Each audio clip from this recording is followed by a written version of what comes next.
This meeting is being recorded. First of all, wish you all a happy new year, and I welcome to this module on manufacturing systems management. Okay, there was some issue regarding the setup, because this is what is the topic of discussion for today's session, that whenever there is a change in the process, there exists a setup change, and then that setup change, it may sometimes result in a delay. Okay.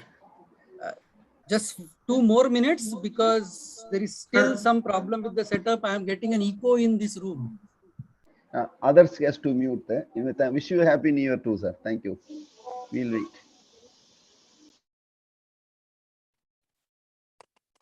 Is it because of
Okay, so I hope all the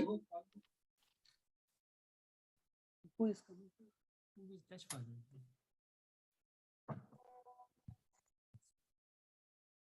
This is okay. So all the still the echo is coming.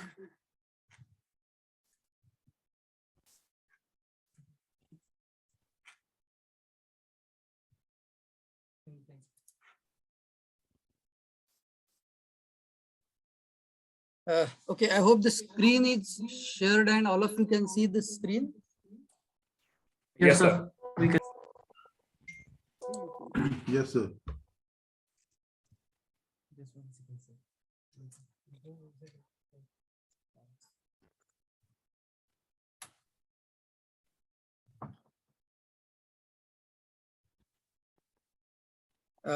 Sorry, it seems the problem is not still resolved. I will check with the technician and get back to you soon.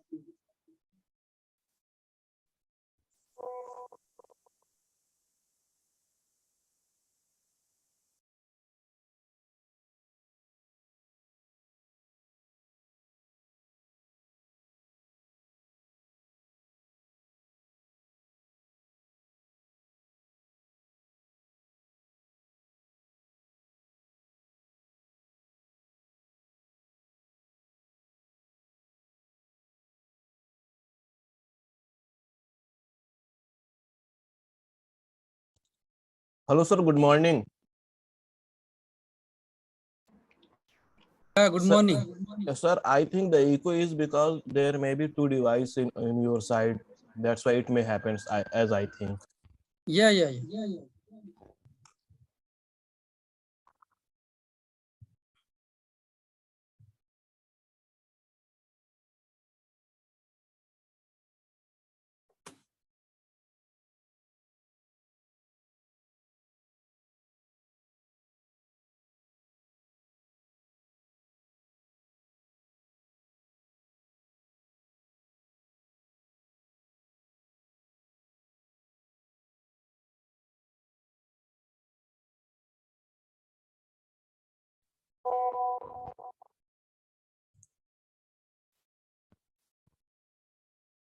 Yes, Faraz, can you hear me?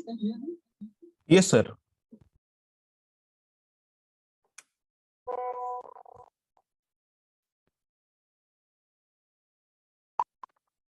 Sir, if you mute the one device, it may be smoother, I think.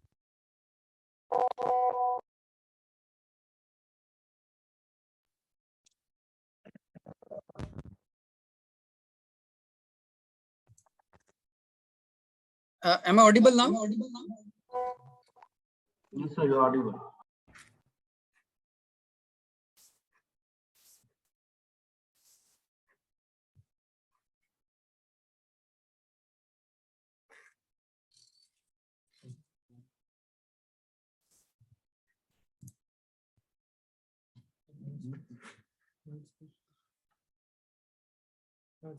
Yeah.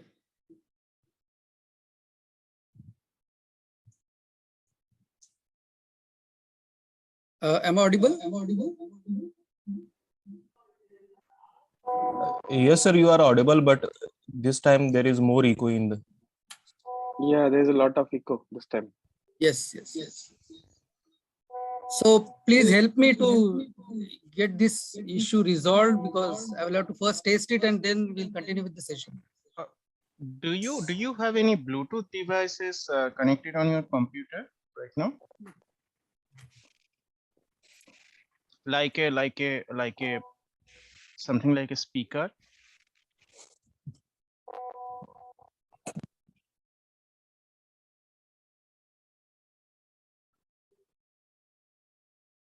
Maybe, yeah.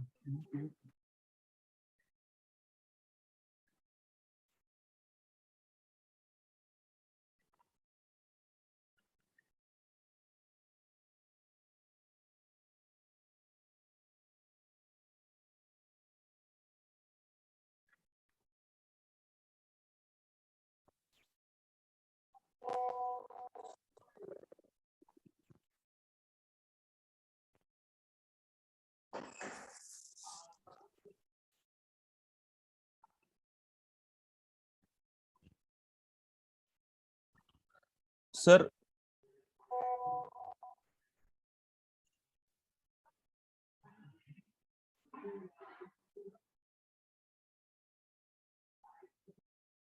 So you are connected by both studio and yourself. Both.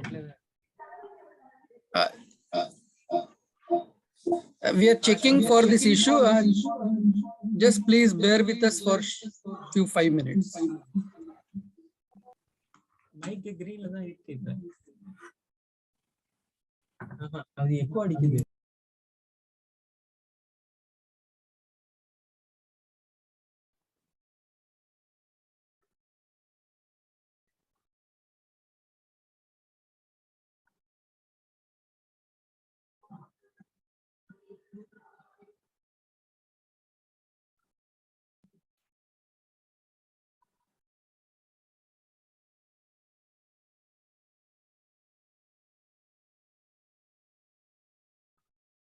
So, okay, so Yes, sir. This is what is the problem that happens on the shop floor, maybe in many manufacturing setup, that if there are frequent changes in the setup, and if the setup involves a lot of time, it results in too much of delay, for which we need to have a proper selection of the process, and as well as the proper layout planning and other aspects of the manufacturing that will should reduce the setup, and then it should result in a smooth production. Okay, so the topic for today's discussion is the process selection and the layout planning. If we look at any manufacturing decision, when we are looking at the manufacturing systems setup, wherein we are concerned with planning for the process and then planning for the layout.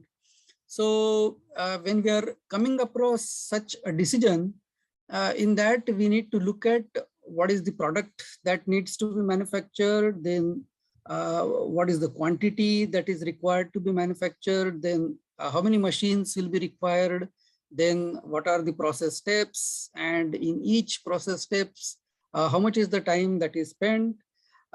But then when we look at these aspects, the process planning is involved, and in the process planning, we have to do a lot of technical evaluation in terms of the number of processing steps, the time that is required, and the other activities.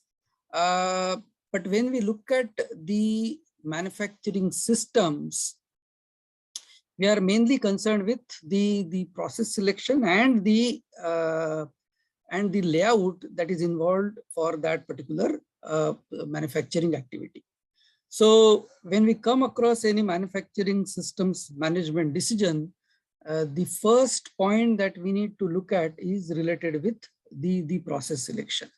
So there are a number of factors that has an influence when we are looking at the process selection. That means what should be the choice of the process. So the choice of the process is governed by these three main factors that are associated with any manufacturing. The first factor is the volume that is involved. So basically, when we are looking at the choice of the process, that means what type of process that we will incorporate to carry out the required production. So the volume, it represents the average quantity of products that are produced in a manufacturing system. That means what is the quantity that you are going to manufacture. Of course, for that, we need to have the estimation of the demand, and based on the demand, we can ascertain that what quantity we are going to manufacture. But when we are looking at this quantity, that means the average quantity that will be produced using the manufacturing setup, we are concerned with basically the volume. So there may be different situations wherein we can have a different varieties of volume. For example, if you look at a situation, maybe an aircraft manufacturing, or maybe the ship manufacturing, or any turnkey project situations where most of these organizations like the L&T or the Bharat Heavy Electricals Limited, they are concerned, their volume will be very low. And on the other side, if you look at the companies like the FMCG manufacturing, the Hindustan Unilever, or any other manufacturing industries like the two-wheeler manufacturing, the Hero Motors, or all those, where the volume will be a very high volume. So there are situations where we have a moderate kind of a volume, because you can see that nowadays the variety of the products that are manufactured is increasing because of the number of competitors that exist for a particular product. If you look at any product, for example, let's say a mobile phone, wherein you have a lot of variants nowadays that are coming, or in car segment, or in any product wherein because of the competition and because of the customer requirement, there exists a more variety in the product. So the companies, they have to manufacture a kind of a moderate variety of the high variety of the product. So in that case, the volume, it reduces from a high volume to some level of the mid volume, we can categorize it. So mid volume, for example, the consumer durables, or other industrial products or white goods, wherein the volume involved is of a moderate quantity. And of course, the competition that exists for such kind of product is one of the reason wherein the volume of those particular companies that gets reduced. And of course, the second factor that we have to look at is related with the variety. So the variety, it results with the number of alternative products that the company has to manufacture. For example, if you look at in earlier days, the number of cars that were available were limited variants of the module. But nowadays, if you look at the car in the particular model itself, we have a number of variants. Like if you take an example of maybe the Maruti car, wherein we have a variant in terms of the different models, for example, Swift Desire, or then WagonR. And in those particular models also, we have a variant in terms of the LXI model, or VXI model, or the ZXI. So depending on what kind of accessories that goes into the product, the models, they have a different varieties as well.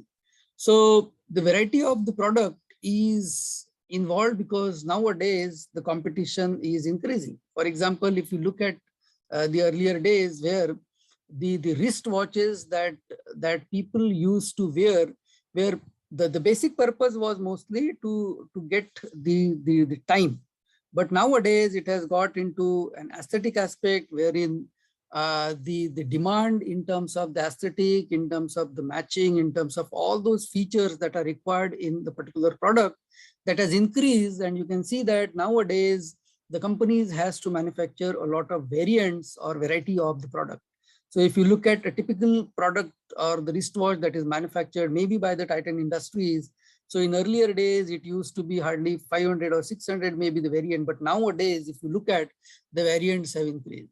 So it exists for many of the manufacturing products, wherein because of the competition and because of the customer requirement, the requirement in terms of the product variety is nowadays increased. And the company has to manufacture the number of variety for the particular product. So of course, when we are looking at the number of varieties that needs to be manufactured, of course, the selection of the process has to be influenced by the variety that the manufacturing has to come up. The third aspect related to the factor related to the process choice is related with the flow. So the flow is basically the number of activities which are involved when you are converting the input into the output. For example, the point at which the raw material enters and the point at which the raw material leaves out from the manufacturing setup, converting it into a finished good. So it will involve the number of activities, the nature of the activities, and how many activities are involved, what kind of finish aspects that are involved related to the particular process. So the flow will be governed by those particular aspects. And when we are looking at the manufacturing process selection, of course, we have to look at the volume, the variety, as well as the flow that is related with the particular product.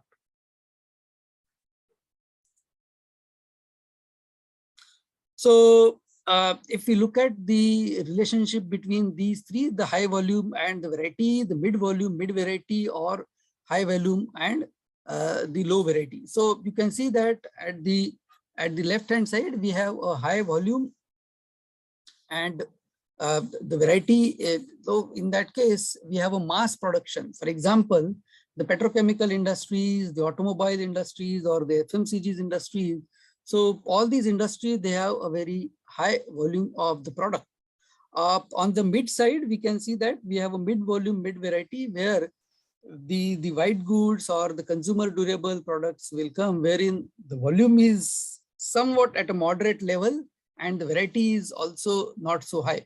And on the right hand side, if you can see, so these are the organizations where there is a high variety that exists for such organization. For example, in case of the power plant setup, or maybe the aircraft manufacturing, where the variety will be high in terms of the requirements of that particular product is concerned. So the process is characterized by the three important factors that we have seen, and based on these three types of flow that occurs in any operating system, it may be a continuous flow, it may be an intermittent flow, or the flow may be in some kind of a jumbled fashion. So if we look at any continuous flow system, so for example, if you look at any chemical processing plant or any other process industry, maybe the steel industry or the glass industry or a cement industry, wherein the flow is characterized as a continuous flow that exists in the particular system.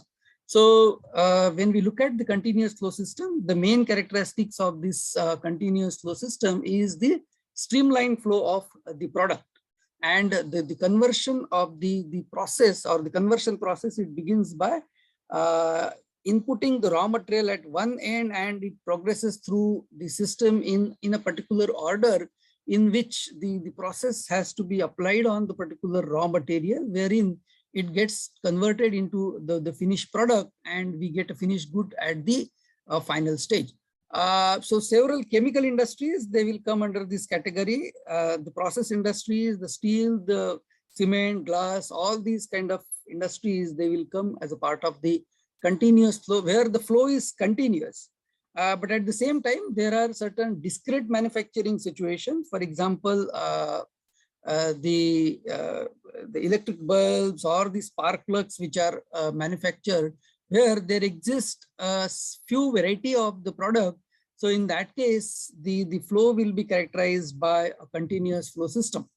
So for example, in case of a paper industry, we can see that the flow is continuous, and almost the process, it starts with the raw material, and then over the steps through that particular process, the raw material is converted into the finished product. So if you look at any typical paper manufacturing as a process industry, so there are basically 3 stages: the preparatory stage, then the pulp is prepared, and finally the paper is being rolled out of the particular process. So the chips are first crushed, and then it's processed, and then the cleaning it happens, then it converted into the pulp, and then the next step is the drying up of that wood pulp, and finally then that dried pulp is then staged, and finally it is being converted into the paper, wherein large logs of the paper roll that are manufactured, and then finally they are cut into the required shapes. So when we look at any continuous process as a part of the process industry, there are various challenges that are involved. The first challenge is the balancing the capacity. Because if you look at any process industry, it may be a steel manufacturing or it may be a glass manufacturing. Once the raw material it enters, you cannot stop the process. So there has to be a proper balancing of all these stages in the manufacturing. And in such a case, the productivity is mainly concerned related with the flow rate of the product.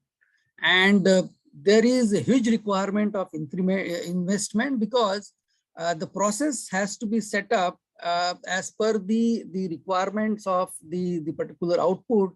Because any incremental, that means if you want to increase the capacity of that particular process, maybe at a later stage, it will not be possible. So these type of industries, they are mostly capital intensive industries, and there needs to be a continuous process improvement requirement as far as the process that is involved in the process industry is concerned. Because if any bottleneck that happens in the particular process, it will result in we can say the affecting the process, and in that case we may have a lower productivity.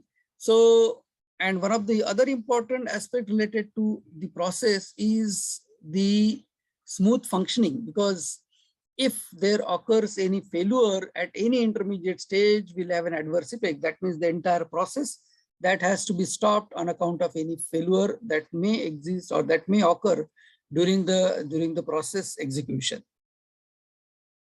So the flow rate of the process, it mainly determines the capacity, and if there is any bottleneck in the process, that is definitely, or we can easily identify, because it will result in the lowering of the capacity. If you look at the inventories related to the process industry, the work in process will be minimum, because it's a continuous process. So once the raw material is input, and when it will go through the process, there will be minimum work in process inventory, because the process is continuous. But the inventory of the spares and maintenance will be very high, because any breakdown that may occur will result in the entire stoppage of the process.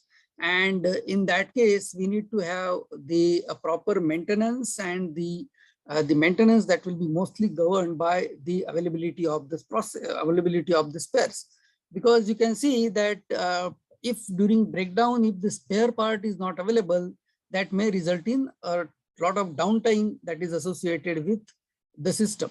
And in real life, in many situations, it happens that even though the active downtime is very less, but then the inactive downtime that we call it becomes very high, because the fault has to be identified, and based on the fault, then we need to arrange for the spare that is required for the particular rectification of the fault. So in that situation, if the spare is not available, the downtime will increase. So to avoid this downtime or to minimize this downtime, we need to have the spares to be available.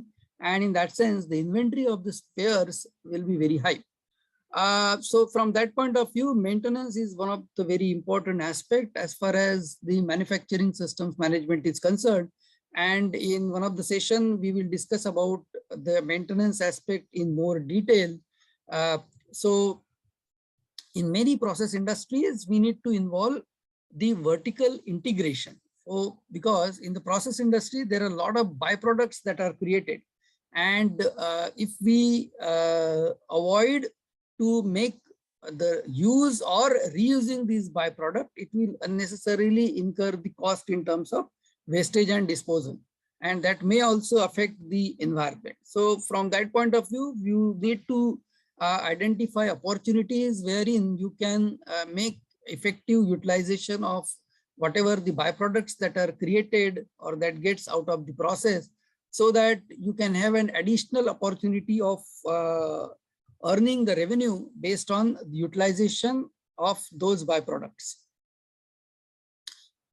So that was about the continuous flow in case of the continuous, the process industry is concerned. But of course, we have a situation wherein the continuous flow exists in the discrete manufacturing situation where, for example, in case of the automobile or the two-wheeler manufacturing, let's say for the example. So in mass production system, the volume of the production is very high. For example, if you look at the manufacturing, maybe at the Hero Motors or maybe at the TVS, so you can see that the volume of the production is very high. But if you look at the variations, the variety of the products are quite low.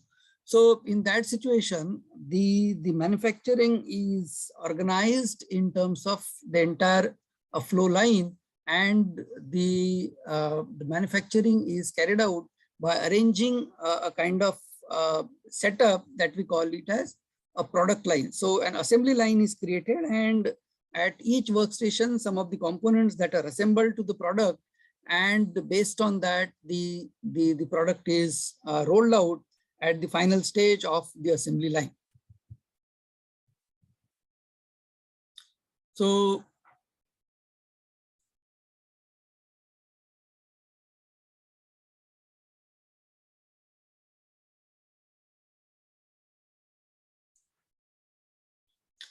So we can see that for a mass production, because we can have some a process design maybe like this. For example, here we have three products: product A, product B, and product C.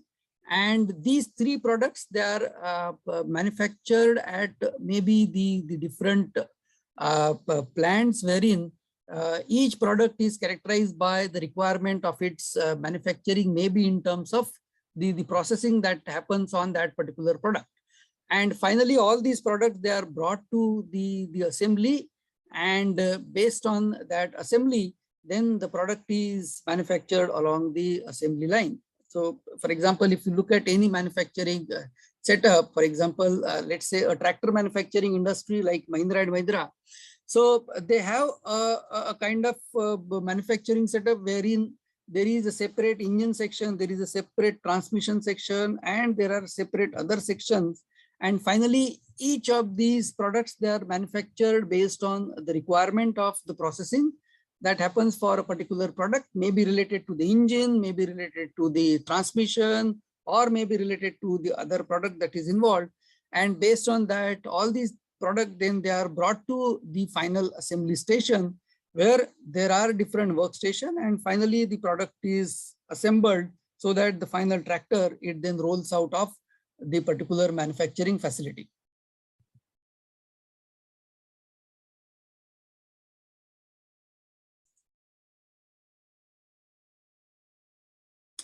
The second type of the flow is related with the process is the intermittent flow system. So in case of an intermittent flow, the main characteristics is the mid volume and mid variety of the product or the services.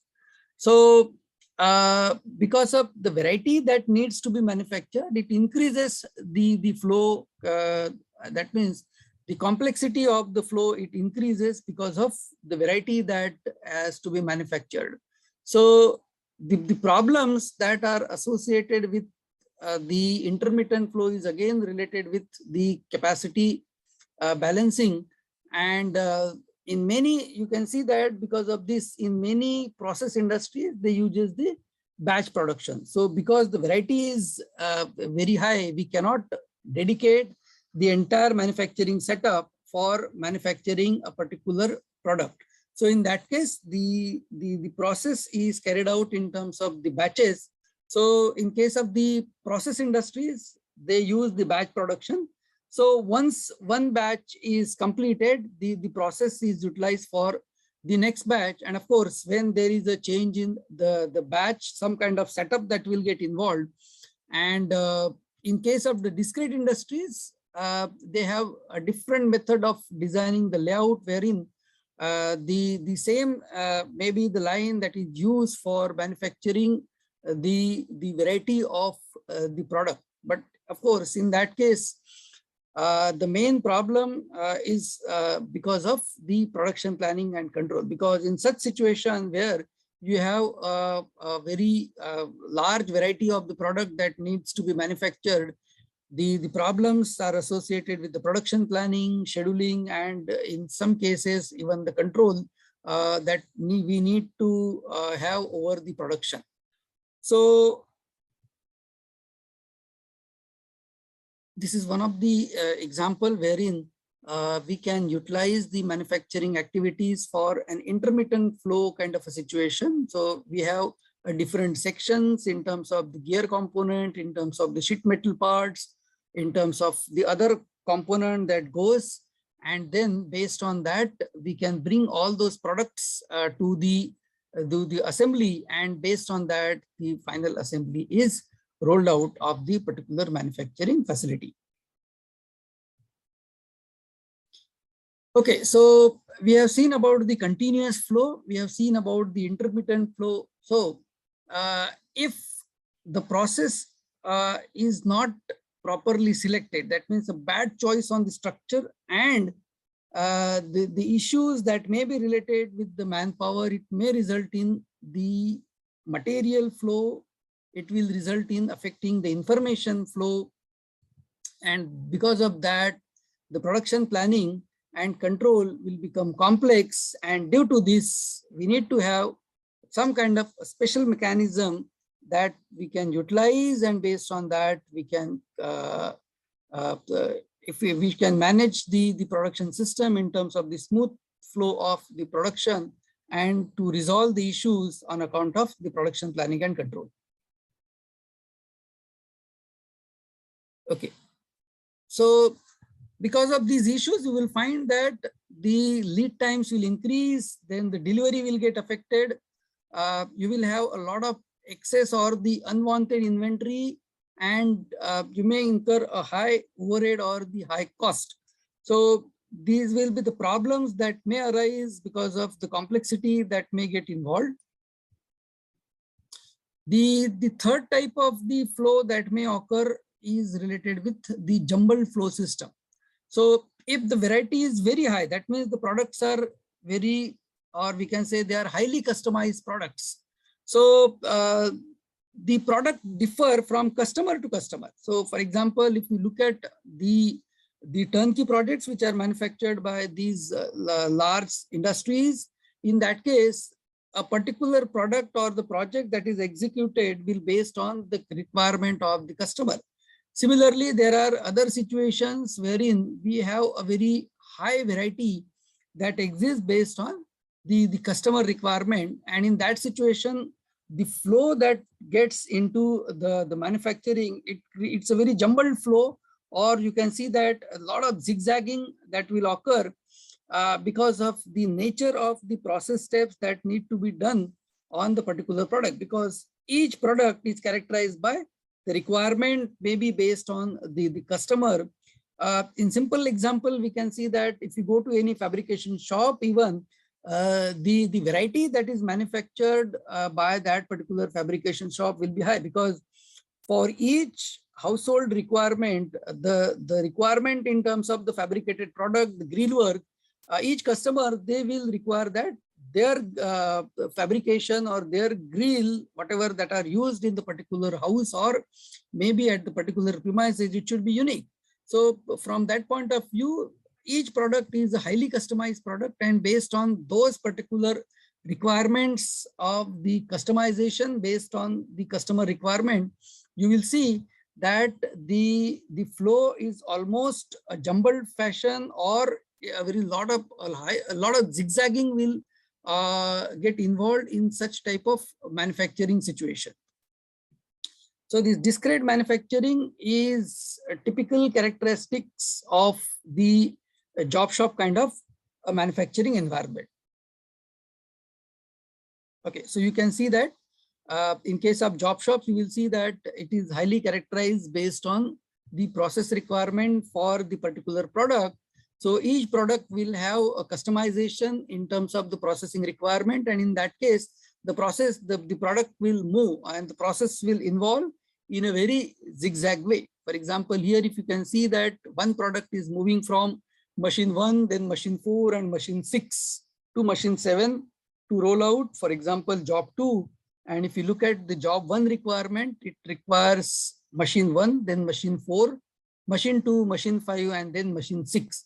So this is just for a 2 job, but when the number of jobs that are manufactured by the particular manufacturing setup are very high, in that case, you can see that a lot of crisscrossing will occur because of the requirement in terms of the processing that needs to be done on the particular job. So this was about the flow that will exist in any manufacturing, and based on that, we need to decide what kind of process that we need to use that will meet the requirement of the process requirement, and based on the flow or the requirement of the process, then we need to decide that what kind of layout that we want to keep, so that the required flow of the process will be accomplished using that particular layout.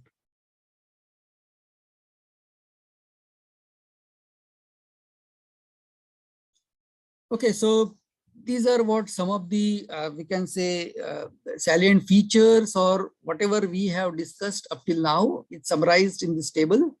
So in case of a continuous flow, the product characteristics is a high volume and low variety.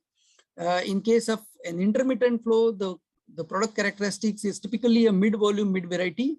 And in case of a jumbled flow, a very high variety that exists, and the volume, of course, are very low. And in many situations, the volume, it gets to hardly 1 or 2 products, because depending on the customization of the product that has been given by the customer. So as a part of continuous flow, mostly the process industries or mass production system in discrete manufacturing, like the automobile manufacturing, will be a part of the continuous flow system. In case of an intermittent flow, normally the batch production that is being done in the process industries that will be involved. And in case of the jumbled flow, the project organization, tool rooms, and general purpose fabricators that I've already discussed will be a part of the jumbled flow situation. The main issues related to these particular flow systems are associated with the continuous flow. The main issue that will result is related with balancing the flow. Then, of course, the capacity management, capacity utilization. There should not be any bottleneck, because if there exists a bottleneck, the entire flow will get affected because of that. And because of this, you need to have a continuous monitoring of the entire setup, so that you should minimize the bottlenecks. And of course, we have to look at the vertical integration. That means whatever the byproducts that are created based on the process, we have to look at that how we can utilize those byproducts, and based on that, we can have an extra opportunity of earning that will increase the revenue. In case of an intermittent flow, the issue of the importance that we can say is related with the layout design, because what kind of layout will meet the requirement in terms of the mid volume as well as the mid variety, because in that case the variety is more, and based on that how we can adjust the capacity that we have to look at. In case of a jumble flow, the capacity estimation, and of course the main problem or the major problem is related with the production planning in terms of the scheduling. So if you look at the scheduling that may be required in terms of the job shop manufacturing is a very complex. Another issue or another main concern related with the jumbled flow is the cost estimation, because the number of process steps that are required for each product, they are mostly unique in that case. And then how we can account for the cost, how we can account for the cost control. All these issues are very important in case of the jumbled flow system. Yes, anything you want to ask or any point that you want to raise? Yes, Bala? Yes, Bala Subramaniam? Yes, sir. Sir, you are able to hear? Yeah, you are audible. Yeah. For the jumbled flow, is a tool room type operations also the best examples? Correct. Because there is a high requirement in terms of the tools that exist, and because of that, you can see that the flow will be mostly of a jumbled flow. Yeah. And there may be some customized orders also, specific. Yes. Correct. Okay, sir. Thank you. Okay. As far as the operations management tools and techniques which are concerned with these types of flows, so in case of a continuous flow, these are some of the techniques and tools that we need to look at related to the particular type of flow. Of course, the line balancing, because balancing the capacity or capacity balancing is an important concern, because if all these stages are not properly balanced in terms of the capacity, there may be an issue in terms of the productivity achievement related with the continuous flow system. Another important aspect that is related with the continuous flow is the maintenance aspect, because if any of the stage in the flow is in a breakdown stage, that means if some failure of the component occurs, so in that case the entire line or the system has to be stopped. So we have to look at the maintenance management, then the process optimization and the layout, scheduling, what kind of system that we need to involve, the single piece flow. Of course, we'll discuss what do you mean by single piece flow. So all these some issues or some of these techniques that will be required to be applied in case of the continuous flow system. In case of an intermittent flow, of course, the demand estimation, that is the forecasting, will be of one of the important concern. And the other aspect may be like capacity optimization, then the production planning and control, in what sequence the job has to be processed. That means scheduling aspect, and since there exists a variety in the product, how we can make a grouping of those products so that some kind of group technology, if we can incorporate in that particular product. So that is also one of the concern.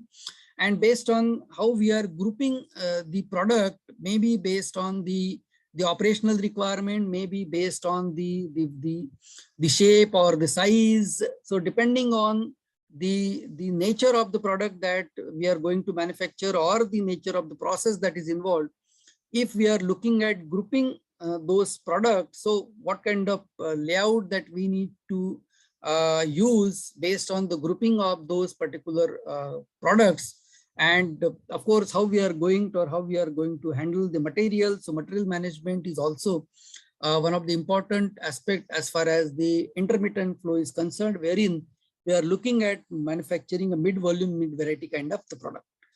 In case of a jumbled flow, as we have seen that scheduling is one of the major concern in case of the jumbled flow, because there exists a high variety in the product. So in what way we are going to process those products?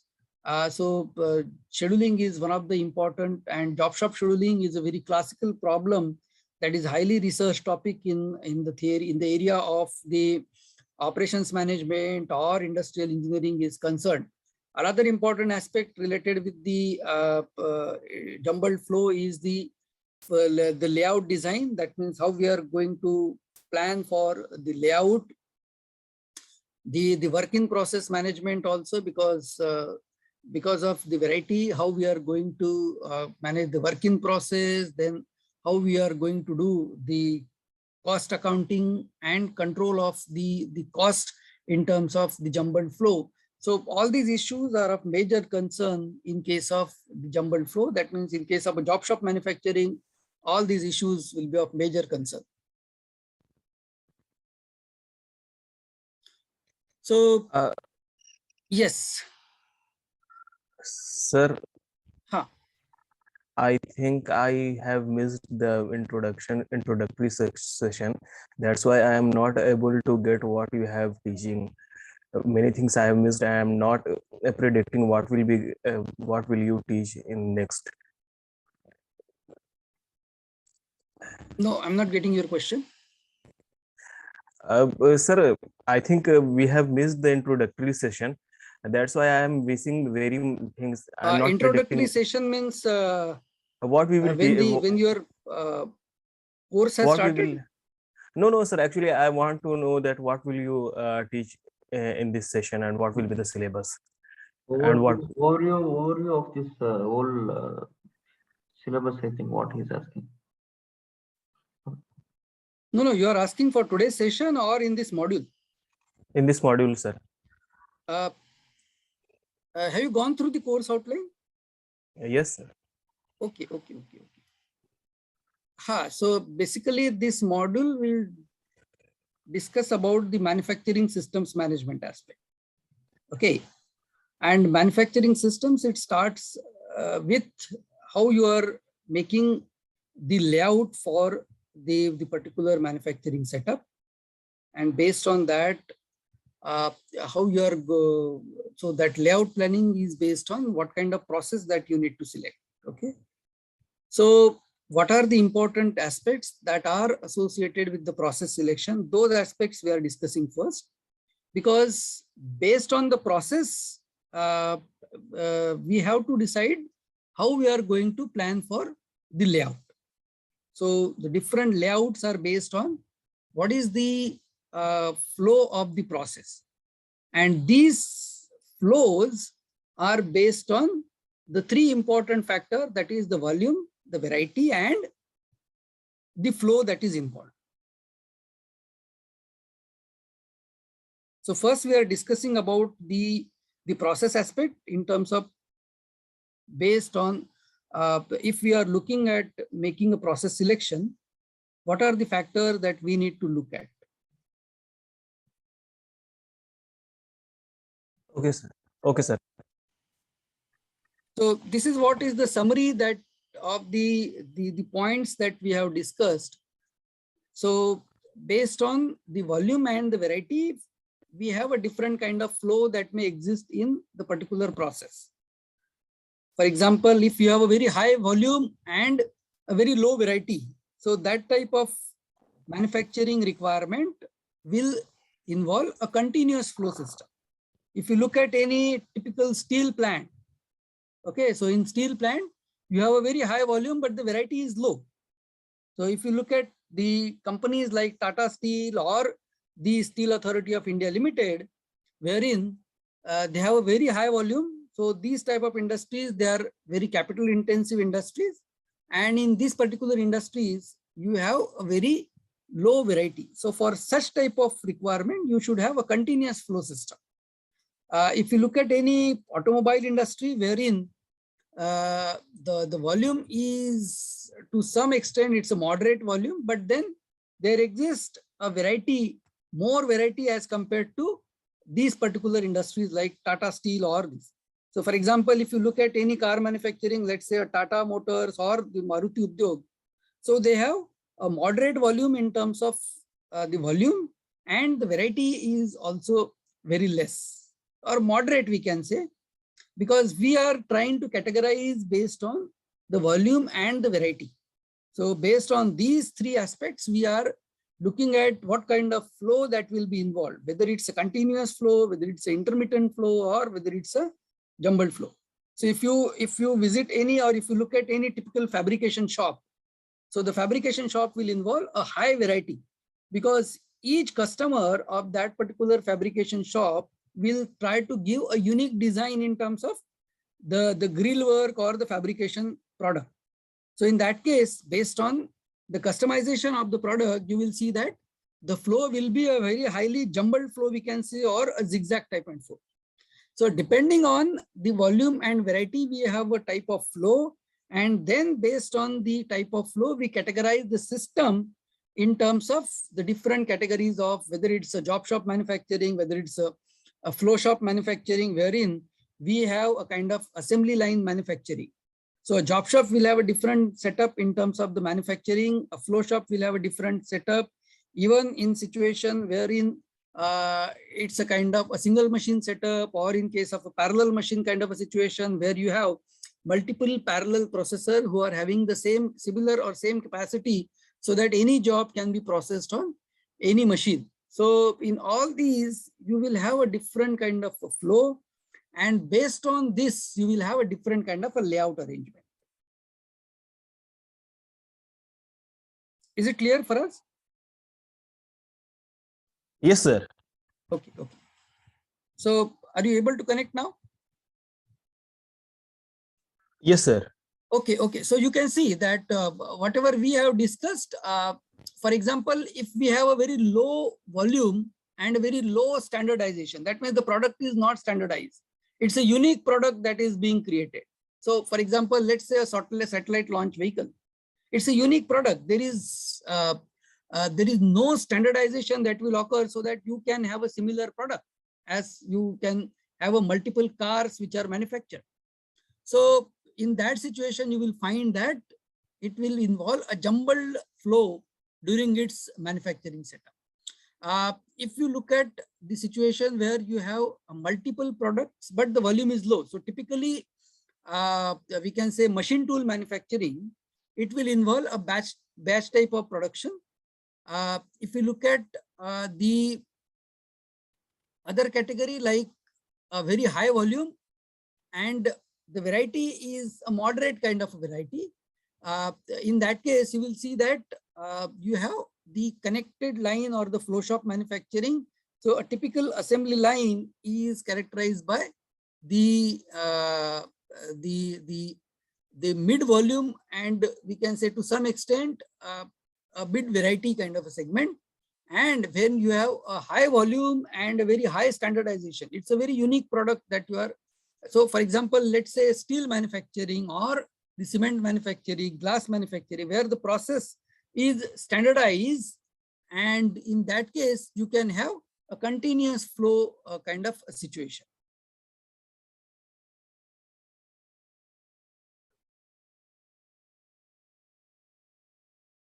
Okay. Is there anything you want to discuss, or if you want to like to add anything based on the points that we have discussed related to the type of flow that may exist based on the volume and the variety, and based on that we can have different types of processes, and based on the process, then we can look at how we can plan for the layout. So before we start with the how or what are the important aspects of a layout planning, if you want, if anything you want to add to the discussion, please.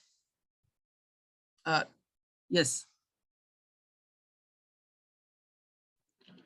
Sir, I want to, hello. Yes. Sir, I want to have, I have one question, sir.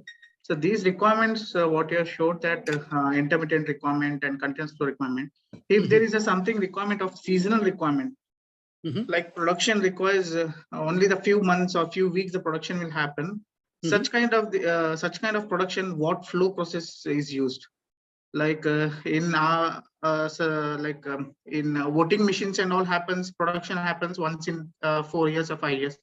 In Mhm. umbrella manufacturing happens only once or twice in a month, Mhm. in a year. And in the same case, the vaccine, I'm not talking about the COVID vaccine, the normal vaccines, usually during the time of cold season, only 2 months before only they will start the production, so that the shelf life will be of 60 days. And Mhm. after that, there won't be any production kind of such kind of seasonal production and all. What kind of flow processes are used, sir? Even though they are seasonal product, but then again, there will be a kind of volume and variety that we need to look at. For example, let's say it's an umbrella manufacturing. So in that case, the process is fixed, isn't it? The sequence of the process that are involved will be fixed. So in that case, you can have a kind of a line wherein you can utilize the particular, we can say different workstations wherein you can assemble those products and you can come up with the umbrella. So depending on what kind of variety or what kind of volume that will exist for the particular product, we need to have this type of process. For example, if the variety is high, so whether it's a seasonal product or a regular product, depending on the variety, you will have a requirement in terms of the flow or the requirement in terms of the manufacturing setup. So even though it's a seasonal product that is related maybe to some kind of a pharmaceutical product, you may have a batch production in that case. So if you have some kind of a variety, so in that case, you cannot involve a dedicated production setup. So you may have a batch production. So once one batch is ready, you can come up with that batch. So of course, in that particular batch, depending on the demand for the product, okay, you will have factors like what is the volume, what is the variety. So depending on the volume and variety, you will have such kind of decisions. So only volume decides the flow of production. Yes, yes, yes. So in case you have a very high variety, even though it's a seasonal product, you will have a very high variety, isn't it? Yes. For example, let's say the garment manufacturing industry. And specifically, if you are looking at the seasonal product, like the winter jackets, because as from the customer's point of view, each customer would like to have a unique product. It should not be, somebody else should not wear that particular or that type of jacket.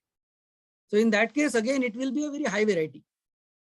So for that particular industry, then it will involve a jumble flow. Okay, sir. Thank you, sir. Yeah. Yes, Mr. Gopinath. Hello, sir. Good morning. Yeah, good morning. I have a question. The layout planning which you are planning to discuss, is the process only thing that is affecting the layout planning, or is there anything else? I mean, the process and the volume. That's what you just answered, Mr. Sukesh question. What are the factors that are? Yes, yes, yes. I got your point. Of course, it's not just only the flow. So the main, when we are looking at any layout planning, of course, it's the process that is involved. It's of course the product also that is involved. Then of course the scheduling requirement. So there are so many other factors that are involved when we are looking at any layout planning. It's not just though. But then when we are looking at deciding the type of flow, in that case, we have to look at what is the volume and what is the variety. And this will also be one of the important factor. So process is one of the important aspect of the layout planning. So depending on the volume and the variety, you will have a particular layout that you need to plan. Isn't it? Yes. And that also depends on the kind of flow. For example, in case of a continuous flow manufacturing situation, for example, a steel plant. So these are capital intensive. So you cannot have one small setup initially, and based on that, you can add the capacity by changing the layout. But in case of, let's say, a discrete manufacturing where you have to some kind of a moderate volume and a moderate variety, So you may start with some initial volume levels wherein in future you may add more capacity. Okay, for example, if and in that case even you may have the other strategies in terms of the capacity adjustment. So you may have an outsourcing option. So there are other options that are available. So in that situation, your process selection will decide that what kind of layout that you have to plan.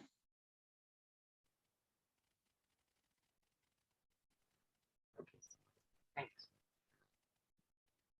Okay, so process is one of the aspects related to the layout plan.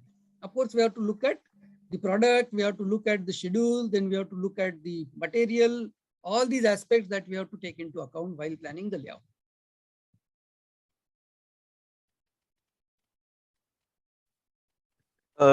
Sir, what if in future the schedule increases? Schedule increases means? Means we have to increase the production capacity in future.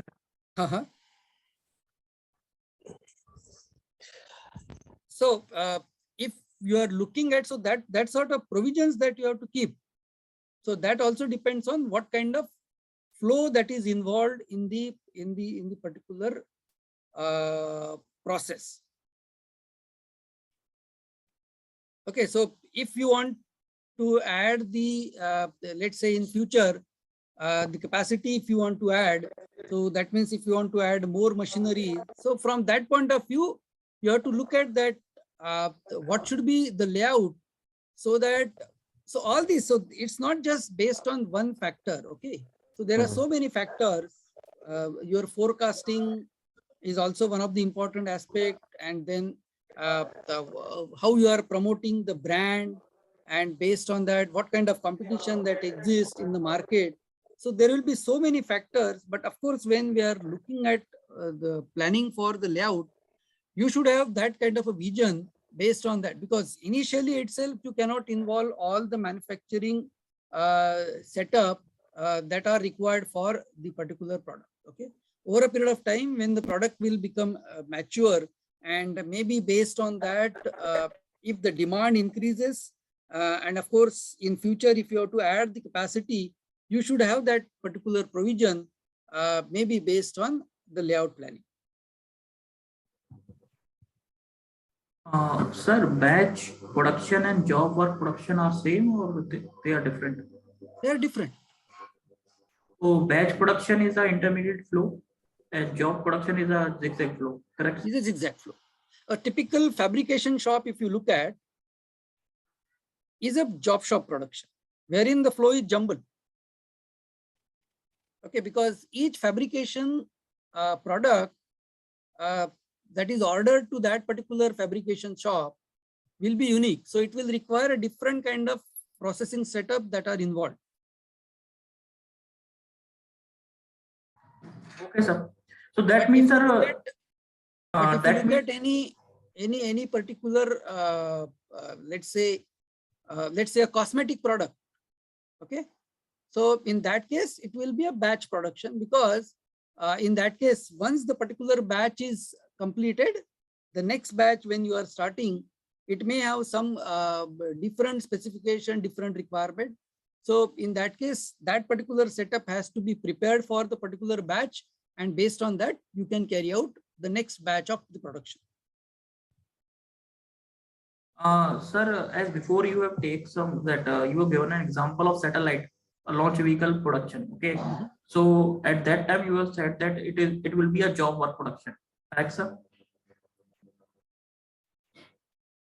Yeah, a satellite launch vehicle, it is a job work production. It's a kind of unique product. Okay, so for example, any organization like ISRO, if they are manufacturing any particular satellite or this vehicle, that's a unique product. Okay, there is no standardization. So in that case, it will involve a lot of jumbled flow. Sir, if we take an example of launch vehicle PSLV, so they are producing it in numbers. Okay, so Sir, I think it will be in batch production, na? Yeah. So that's what the second term that is added is standardization. If the product is standardized, okay, so whatever the processing that is required on that particular product, if it is standardized, so depending on the volume, you can have, okay, but then if it's a very bulky item, in that case, again, for example, let's say the company is like Boeing. Okay, they are manufacturing the aircraft, isn't it? So in that case, a different type of layout, because it's a very huge product that they are going to manufacture. So that type of products are manufactured as a part of a fixed layout, we can say, wherein the product remains stationary and all the material and all the other resources, they are brought near the particular product, and then the product is manufactured. So depending on the volume, depending on what kind of standardization is involved.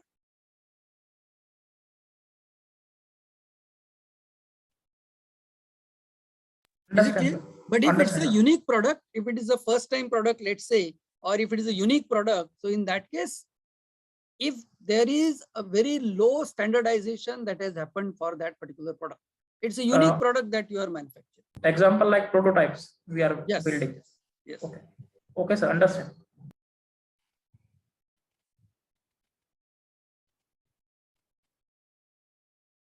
Okay, so now we'll discuss about the layout planning. One more question. In the previous slide, sorry to interrupt. Yeah. What is low, medium, high volume? So is that because where I'm putting the capital investment, that time low, medium, high might have been considered. So is that be changing it over a period of time, or how I need to keep what is to be defined low, medium, high? And similar to products also, what is the variants like low, medium, high variants? So volume any means, value, for example, what is the the limit? Like for example, 10,000 less than I should consider for low. No. That we cannot standardize. Depends on the you can say the usage or the utility.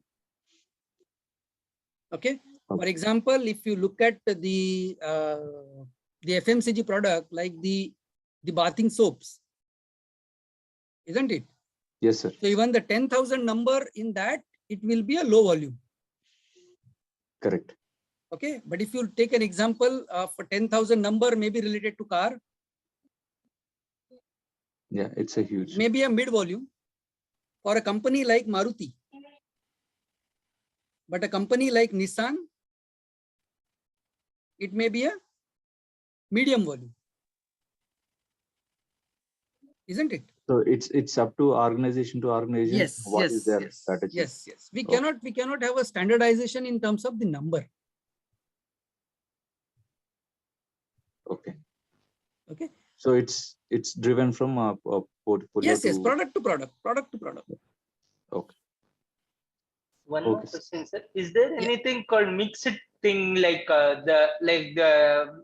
in the aircraft industry we have there is a standard aircraft which we have, and modifications are only in some departments like the seating or any other electronic accessories or anything, but the basic model of the aircraft is still same. Is there any mixed model, this thing where we can have different this thing?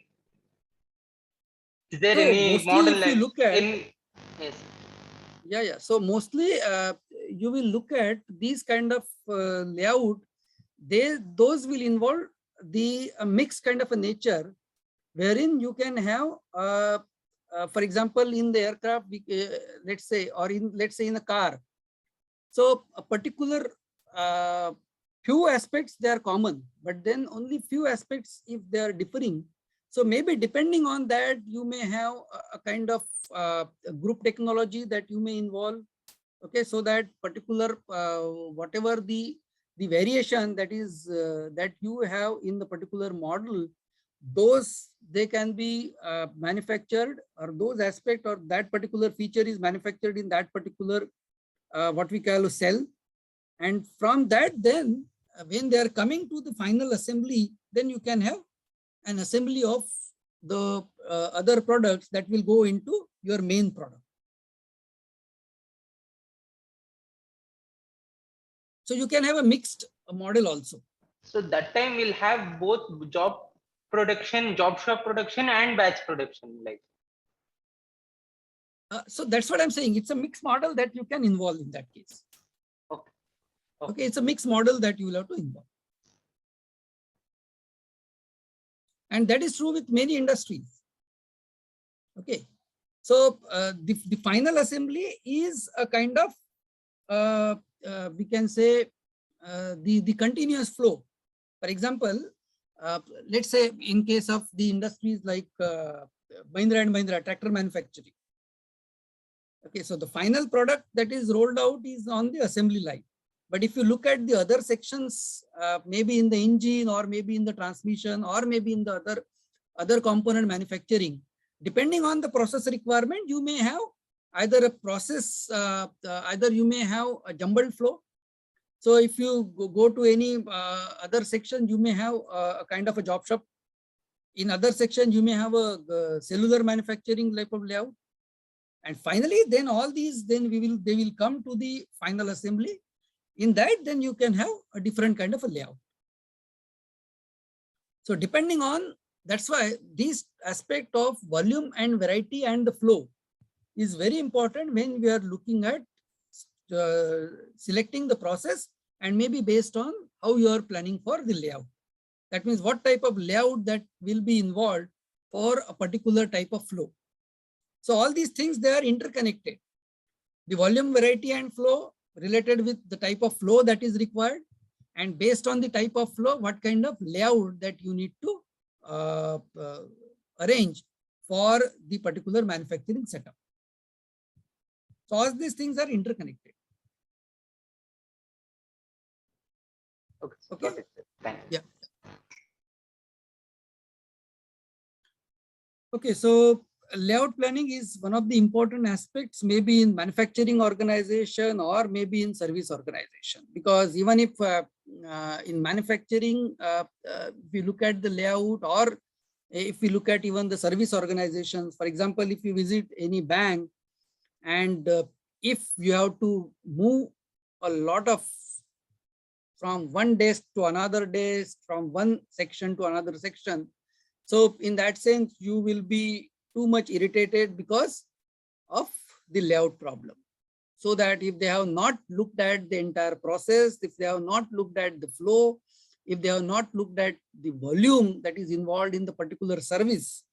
So in that case, again, it may, if it results in a very jumbled flow, so in that case, you will be too much irritated with the service in that particular organization. And even though if you are getting a high interest rate, but if you have to visit a lot to that particular bank, and if when you visit, you have to move a lot of in a very zigzag way or crisscross way, you will be too much irritated with that particular the layout that is involved. Of course, nowadays, because of the internet banking and all those, we have to visit very few or almost nowadays.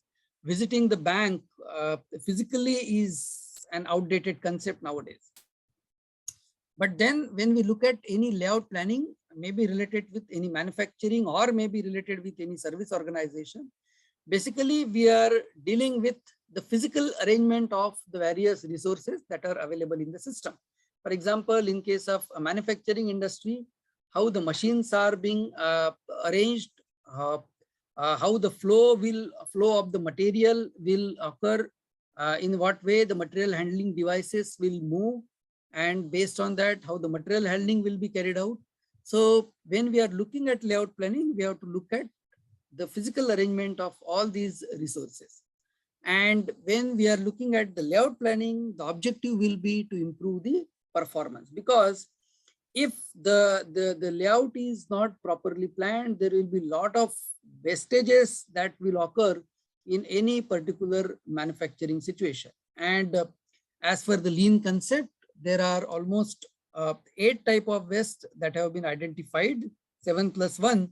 And if the layout is not proper, you will see that many of these 7 waste will occur in the particular manufacturing setup. So if we have a good layout, so that will result in the minimum distance traveled by maybe the product, maybe the material handling devices, or maybe the manpower as well. So whatever the resources that are involved, it will result in the minimum distance that is traveled. The customer, they will spend less time in the service system.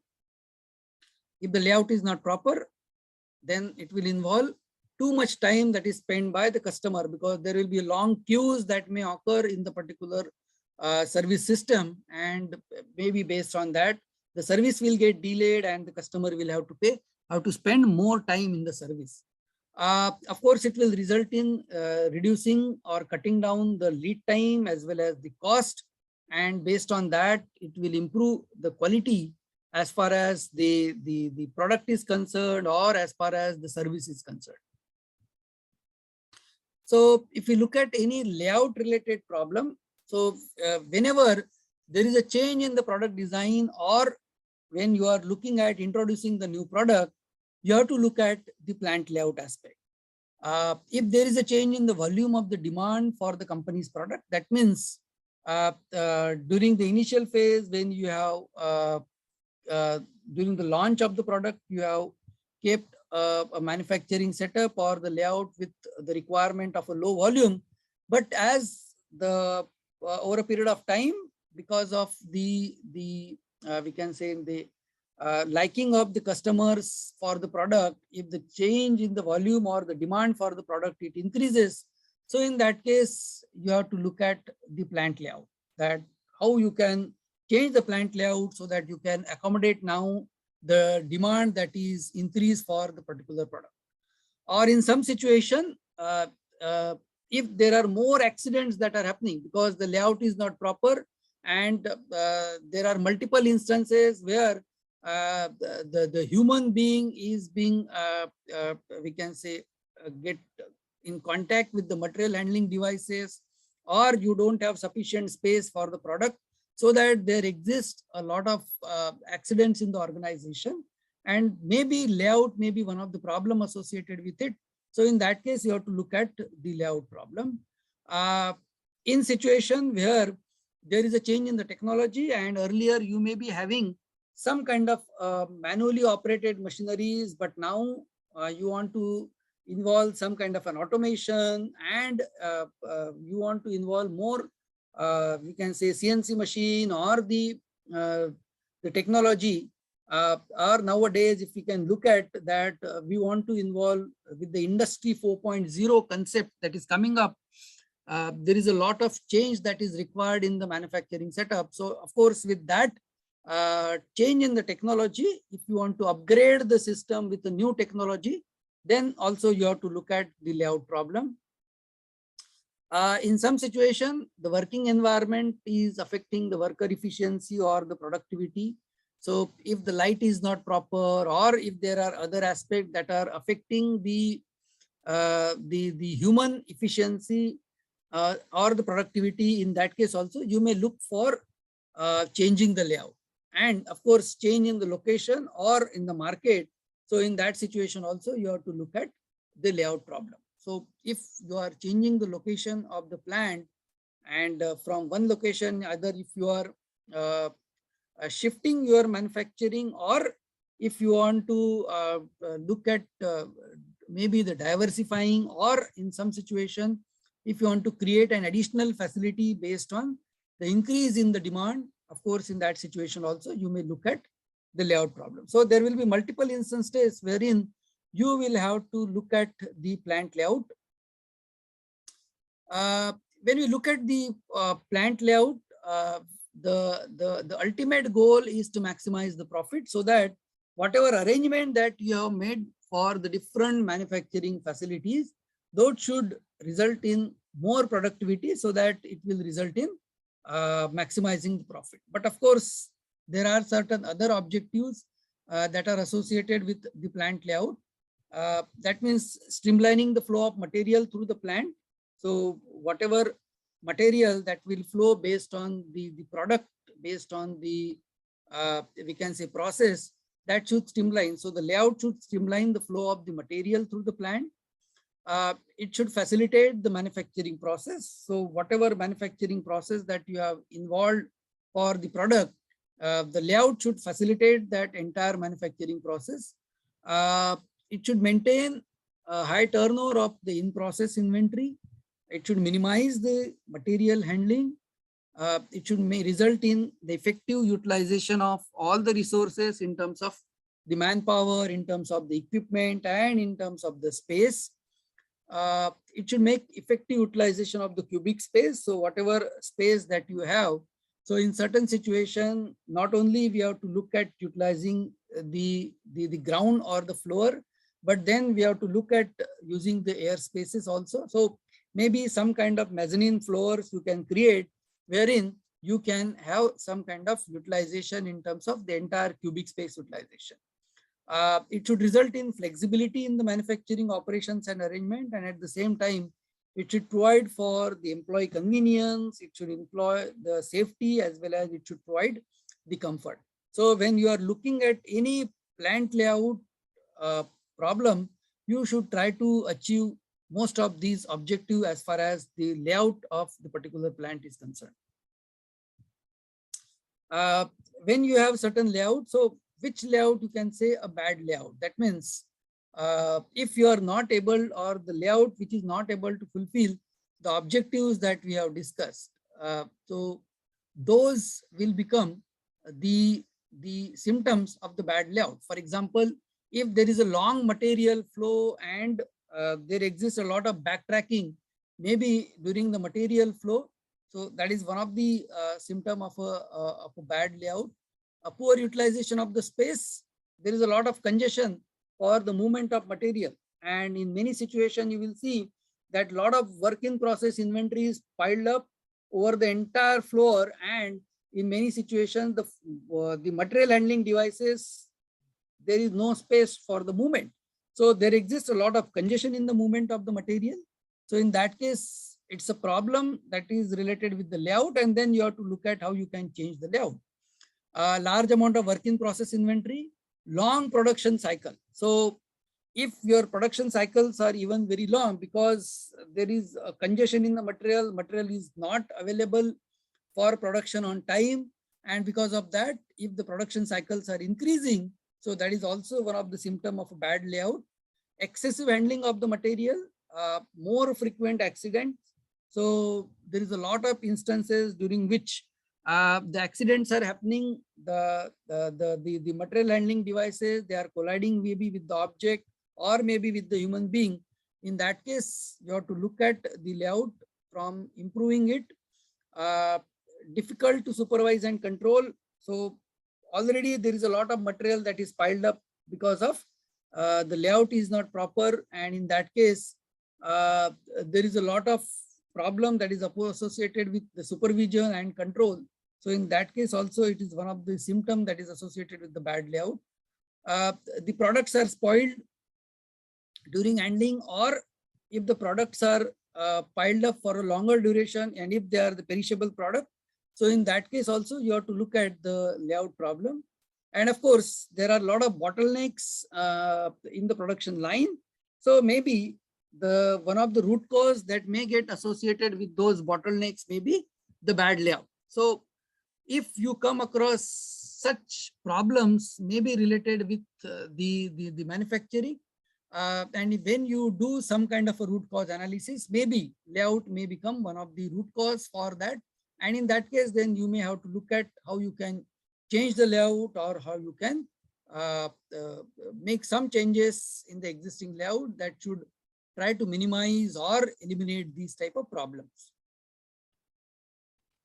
Okay, so there are different types of layout as far as the manufacturing is concerned. The process layout, the product layout, the group technology layout, or the fixed position layout.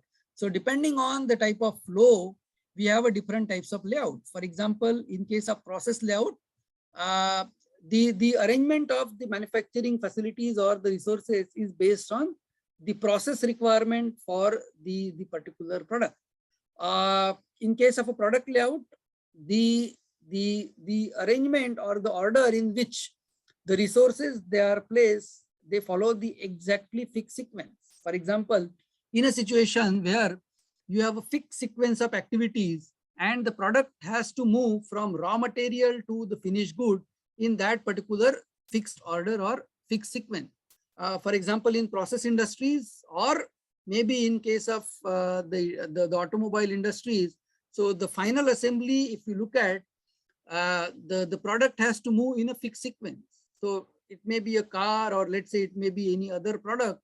So all the components, they have to be assembled in a fixed sequence. For example, in case of the tractor manufacturing, like the Mahindra and Mahindra, or maybe the L&T, John Deere.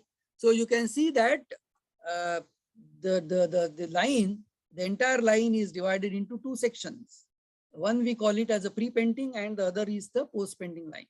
So because in typical tractor manufacturing, most of the components, they are having the same color.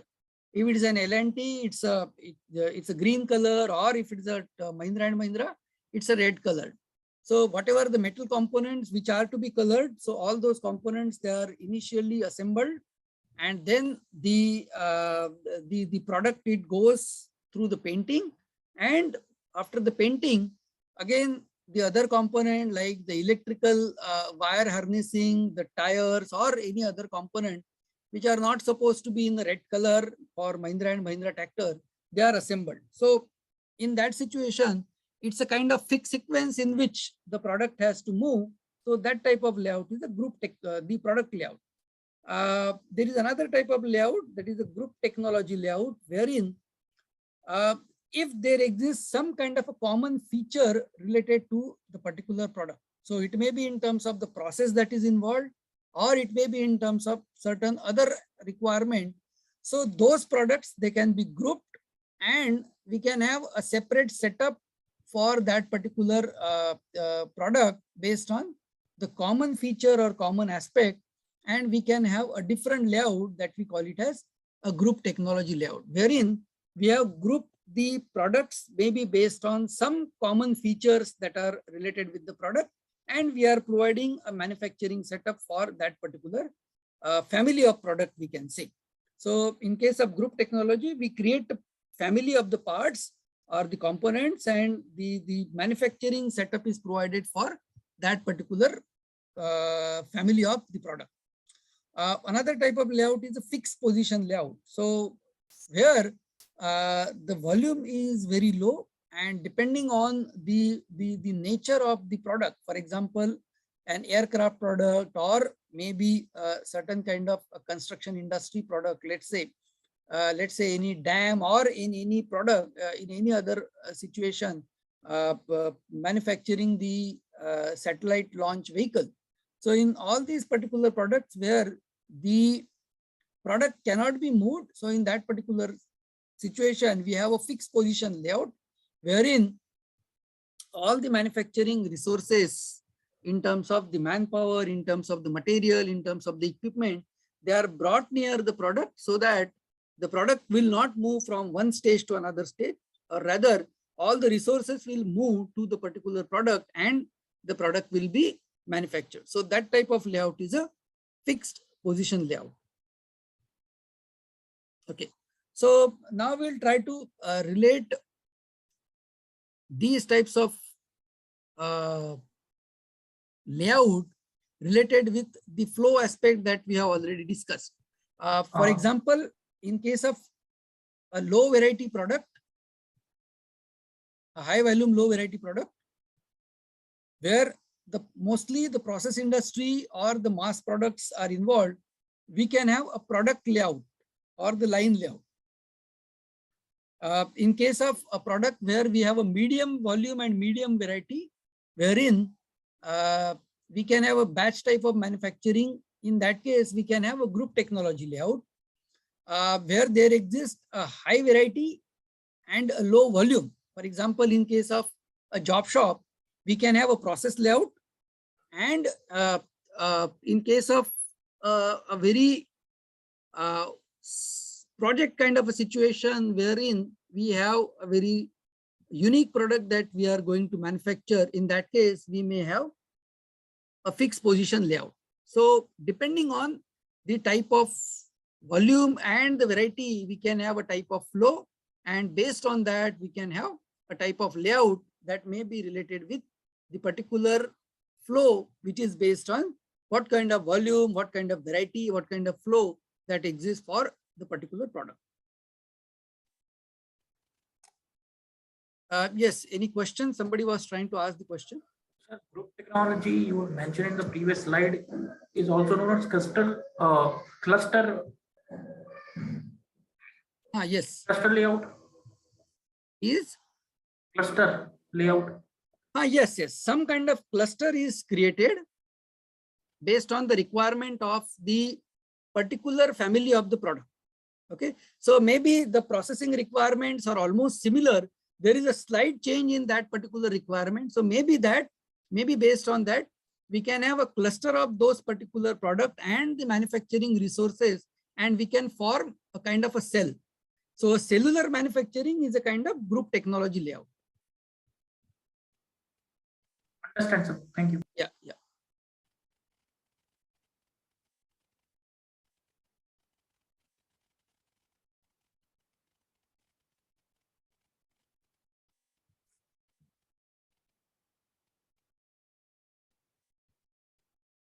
So I hope now you are able to connect the volume variety flow concept with the type of flow, and based on that type of flow, we have to decide that what kind of layout will meet the requirement in terms of the type of flow that is associated, which is based on the volume variety and flow requirement of the particular product.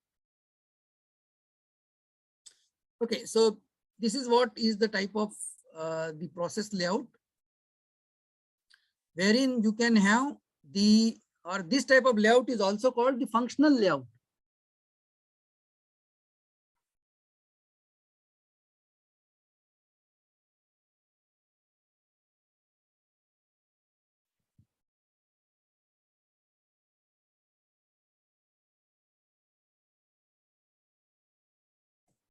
This is also called the functional layout.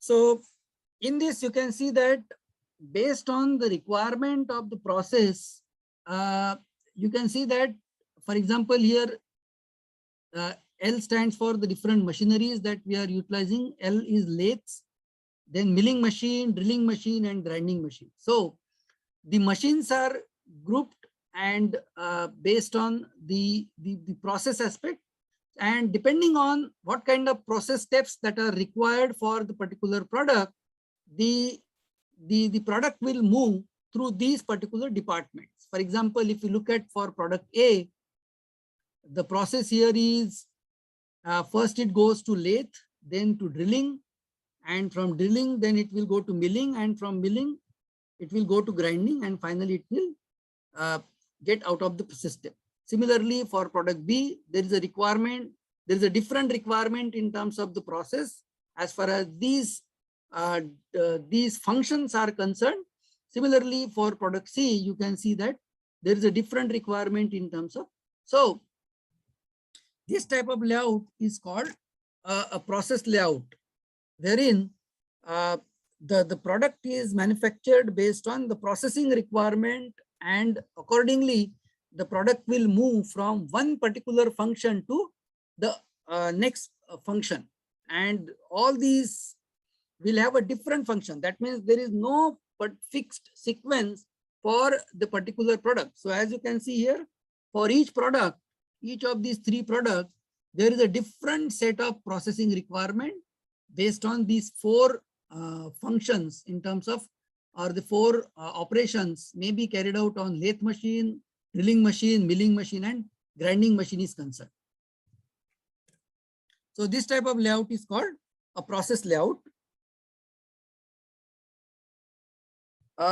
Another type of layout is a product layout, wherein the processing sequence is fixed. Okay, so this type of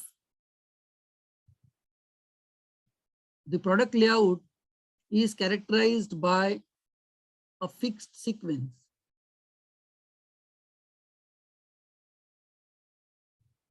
So for example, you can see here that the product will move in the fixed sequence. Here the product will move in the fixed sequence. Here also the product will move in a fixed sequence. So that type of layout is called a product layout. So if you look at any automobile manufacturing, so the type of layout for the assembly plant is a kind of product layout wherein the product moves in a fixed sequence. For example, at the first station, the chassis is mounted, and at the next station, maybe the engine is mounted, and maybe at next station, the dashboard is mounted, and maybe at next station, the doors are mounted. At next station, maybe the wheels are mounted. So whatever product that will move over the particular assembly line, the processing sequence will be fixed. So, and in that particular sequence only, you have to assemble the product. So it's not that for one product, you will assemble the engine first and then the dashboard. So in case of a product layout, the processing sequence is fixed and the product will move in that particular fixed sequence. So that type of layout is called a product layout.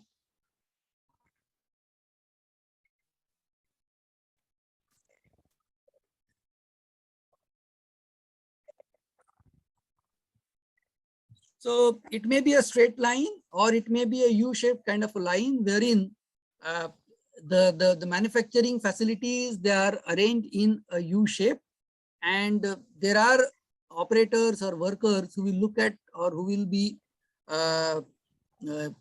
available for the different manufacturing activities at the different station. So the arrangement may be in a straight line or it may be a U-shape kind of a situation. So typically you can see that in any automobile assembly line, either it may be a straight or it may be a kind of a U-shaped line. For example, in tractor manufacturing, you have a U-shaped kind of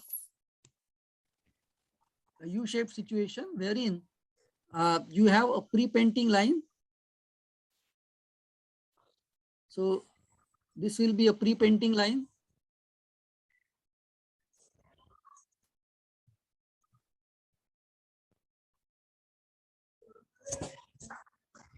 Then there will be a painting section here, painting and drying.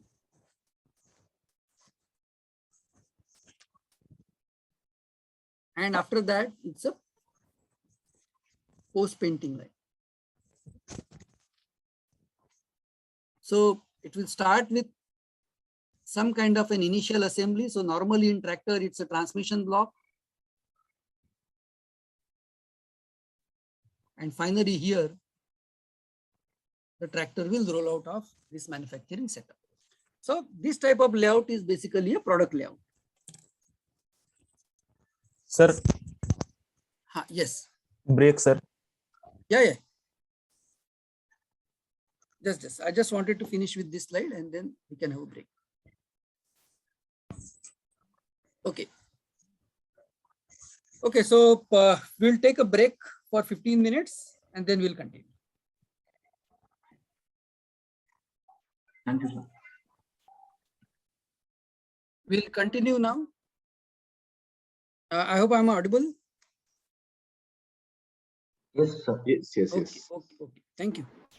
So the group technology layout wherein we have different groups that are formed based on the part families that we call. So there may exist some kind of a similarity between the processing, and based on those similarities, we can form a part family, and then we can have a dedicated cell for each part family. So this type of layout then is a group technology layout. So typically a cellular manufacturing will involve a group technology layout wherein each cell will be having certain manufacturing setup, and then the particular product family will be manufactured in that particular setup, and the layout will be a group technology layout as shown here. So Sir, similarly, this may be, sir, yes. in the previous slide, what is the meaning of LMG, LMD? These are the machines. For example, lathe machine, milling machine, drilling machine. So these are the machines. Okay. For example, one cell, we have lathe, milling, drilling, and grinding. For example, in one cell where the processing is such that it needs only lathe machine, drilling machine, and milling machine only. So we can have a cell based on that. So that particular product family will be processed in this particular cell. So this type of layout is a group technology layout. Okay. Similarly, we can have another arrangement wherein we have 3 different cells, and these 3, the raw material will enter based on the processing requirement, maybe in cell 1, maybe in cell 2, or maybe in cell 3.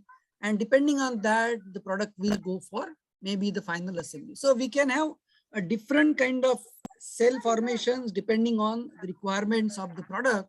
And nowadays you will find that in many automobile industries where there is a kind of for a mixed model wherein the final assembly will involve the product layout, but in other manufacturing plants which are in the organization, we can have a different kind of setup, maybe a process layout or maybe a group technology layout.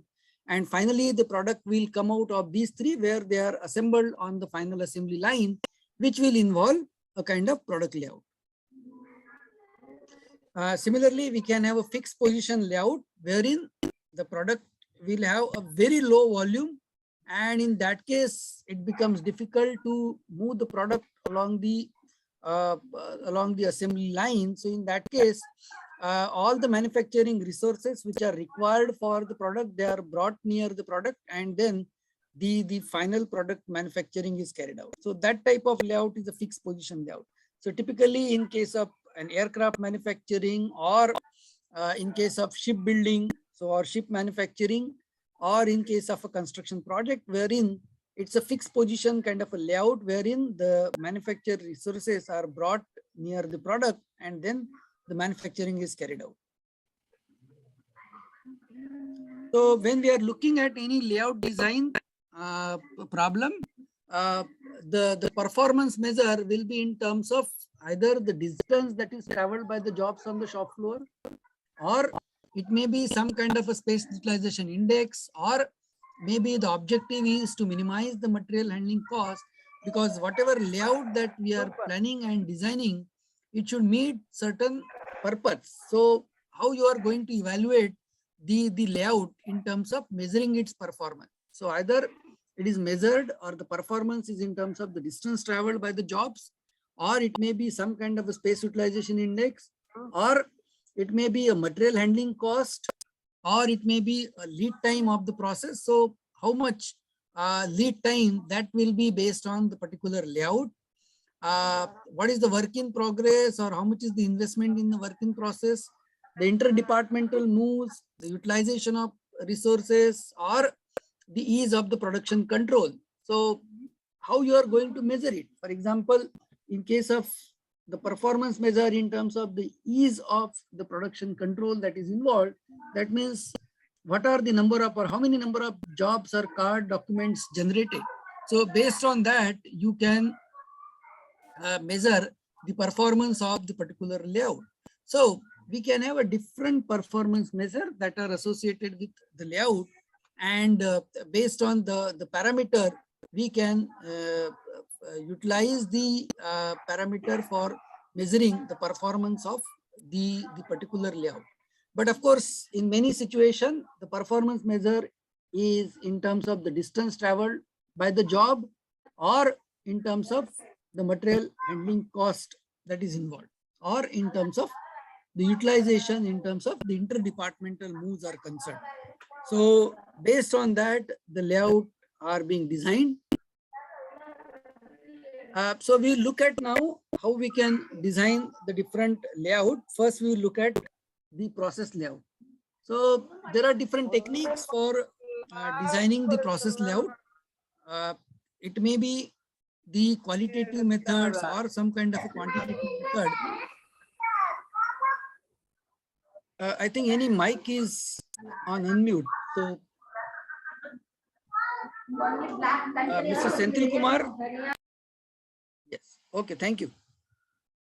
So there are qualitative methods, there are quantitative methods which will use some kind of data and the information related to the particular process, and based on that we will design the layout.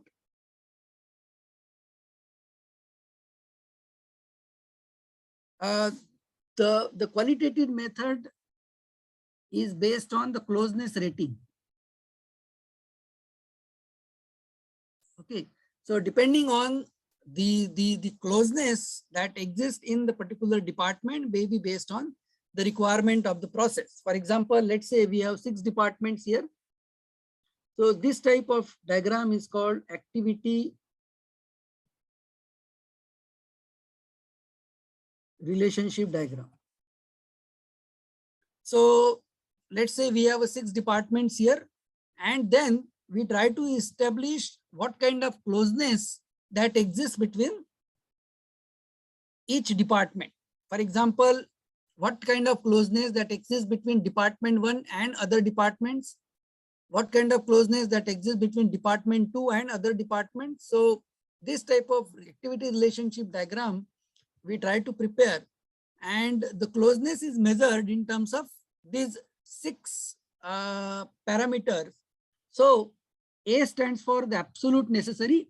For example, the relationship between department 1 and 2 is such that there is an absolute necessity between these 2 departments. And based on that, the relative closeness that exists, we can have especially important or very important kind of a relationship or a closeness, important, then ordinary closeness that exists. It is not so important, that means an unimportant that closeness that may exist, or in some situation it's an undesirable. So we can utilize these notations, and based on that we can decide what kind of closeness that exists in the particular process activity or the particular department, and based on that we come up with a activity relationship diagram. For example, undesirable situation like in a manufacturing setup, you have, let's say, a metrology or quality lab wherein high precision equipments are located. And suppose if you have any forging shop or any kind of a foundry wherein there exists a high temperature or maybe a lot of vibrations that may get created in the forging shop. So of course, if department 1 it represents to the quality lab, quality or metrology lab, and let's say department 3 if it relates to some kind of a forging shop.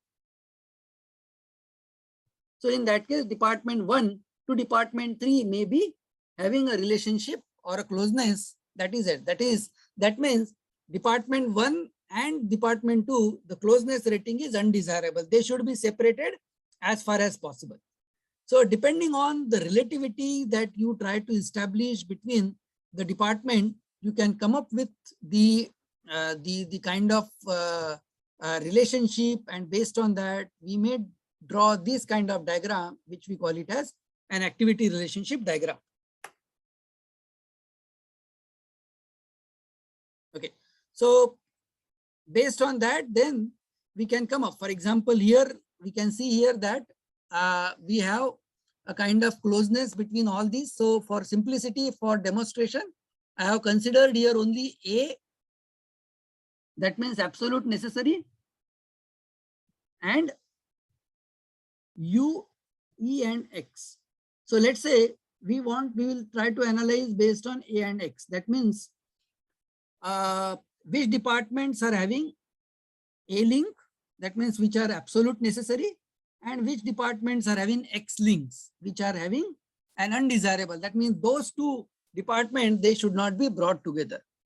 Of course, based on the other aspect, like whether it's an unimportant activity or maybe it's an absolute or especially important activity, or the relationship or the closeness that exists between the department, you can have the layout maybe planned based on that. That means where the departments will be created. For example, for the 6th department, we are looking at a 2x3 kind of an arrangement for the different departments. So let's say here, based on this activity relation, what are the links that exist for the absolute necessary condition? So A is for absolute necessary. Sir, what is this 2x3? Which one? So Let's say this is the floor space. Okay, and we have 6 departments to organize here. So we will arrange it in these kind of 2x3 matrix. Okay, so that means this entire floor space. So this is what? This is the entire floor space. And on this floor space, we want to have these kind of arrangement so that here we can have some kind of an aisle movement, and we should have the departments maybe located on either side of these aisles. So depending on how much floor space that you have and depending on how much you want to plan, you can have this kind of arrangement. So this is what is the initial planning, that we want to arrange these 6 departments in a 2x3 matrix on this floor space. So we will first establish the closeness rating between these two. And let's say based on, for understanding purpose, we will only look at A and X, wherein we have absolute necessary closeness between the departments and those departments which are undesirable. That means they should not come together. So based on that, let's say we have these links for the A type of closeness rating. So if you can look at here, link 1, 2 is having a closeness rating. For example, 1 to 2, 1 and 2. Similarly, link 1, 3, 1 and 3. Similarly, 2 and 6. So if you come from here, 2, here is 2 and 6. Similarly, 3 and 5. So 3 and 5. So like this, you have to look at which departments are having an absolute necessary. That means this department should be as close as possible. So we have used only A links, but in a situation where you have multiple departments, so depending on the relative rating in terms of the closeness, in terms of E or I or U, you can bring those departments together. So based on this, now we can see that A links are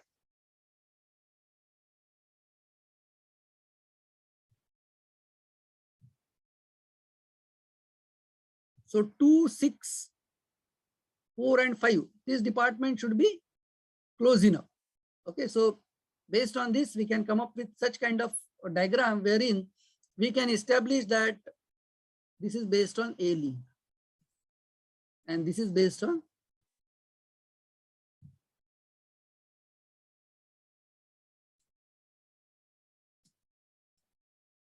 X links. So that means 1 and 4, they should not be brought together. Okay, so X link, since it exists, so 1 and 4 should not be brought together. They should not be close. Similarly, 3 and 6, they should not be close. Similarly, 3 and 4, they should not be close. So depending on X closeness, we will come up with this kind of a requirement. And now considering these two closeness rating, we can plan the department like this. For example, department 1 here, 2 here, 6 here, 5 here, 4 here, and 3 years. So this is what is the kind of initial layout that we can prepare based on the closeness rating. And this closeness rating is based on the activity relationship diagram.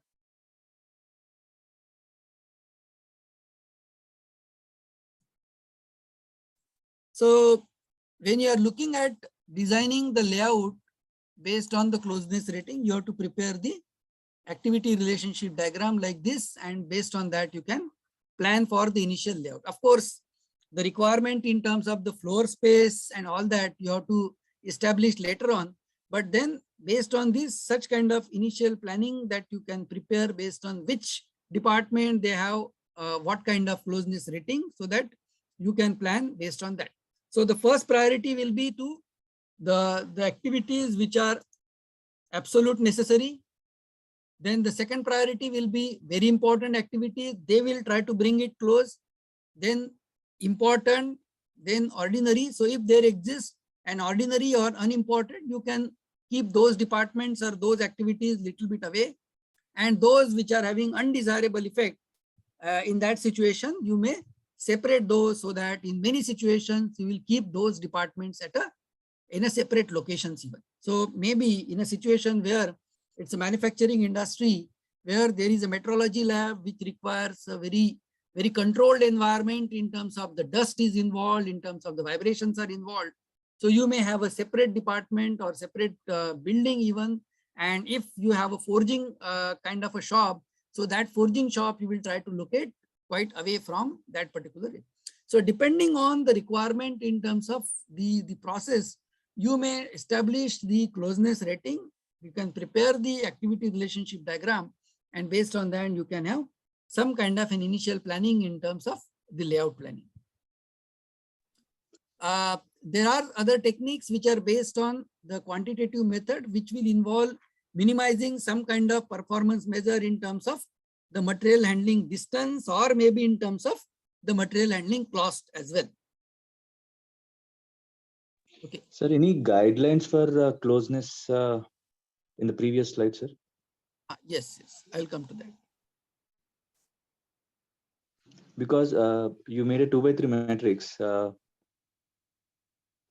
If you go to the previous slide. Yes. This one. Is it visible? Yeah, but slide number 39. No, actually I had a different presentation, so I have.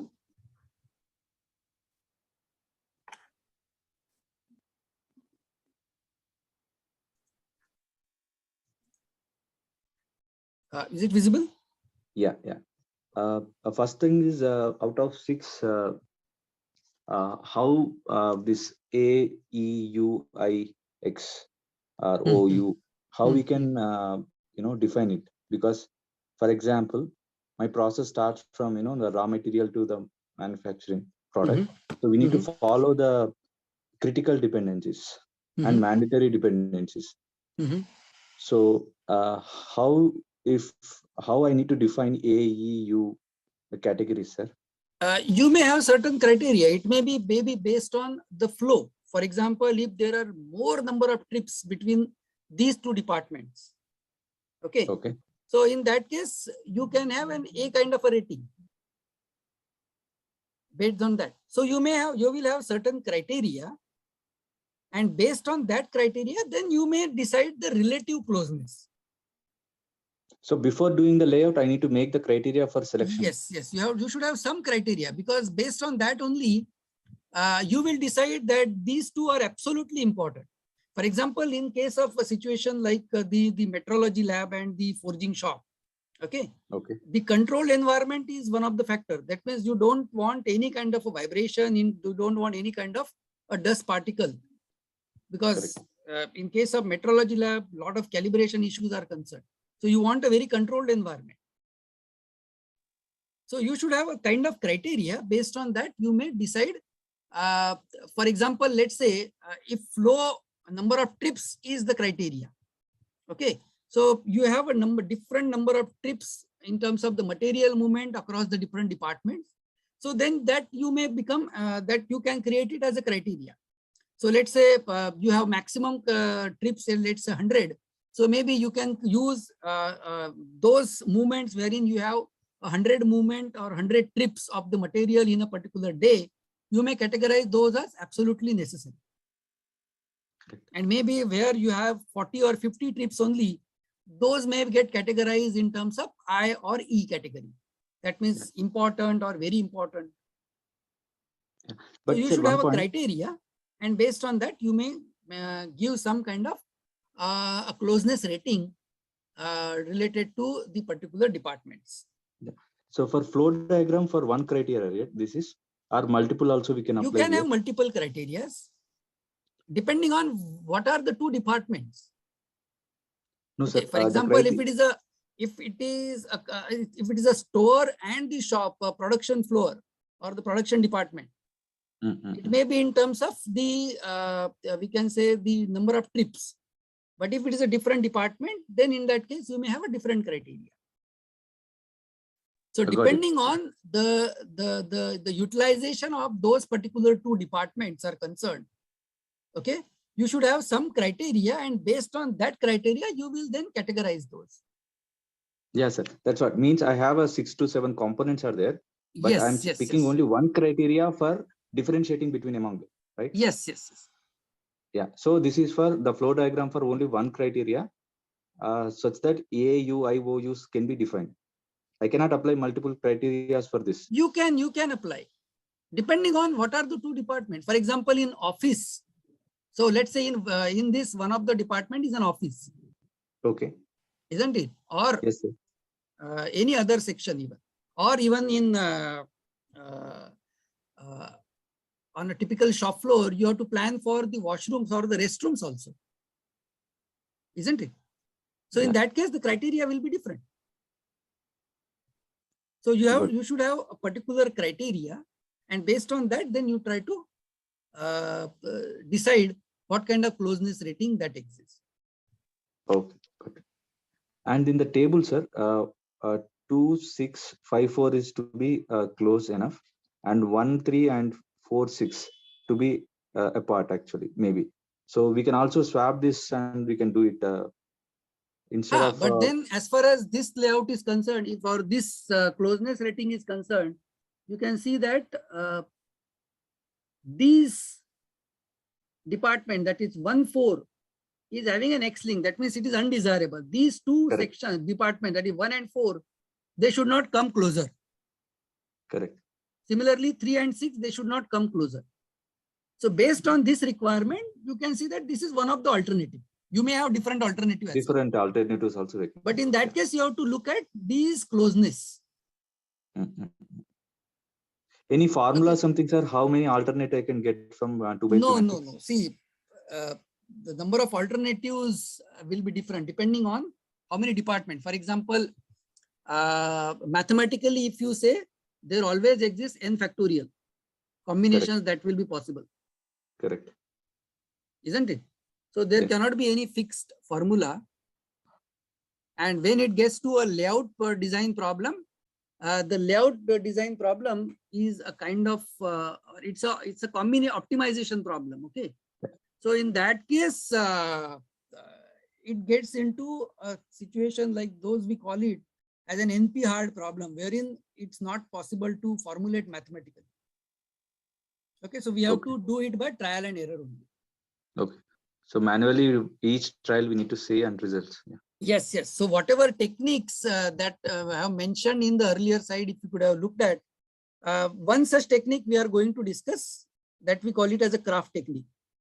So we have some initial layout, and based on that, we try to improve that layout based on the swapping of the departments and achieving some performance measure that we want to achieve. Okay, so we'll discuss about that also. Okay, sir. Fine. Thank you. So this is what is the kind of technique that can be used based on the closeness rating.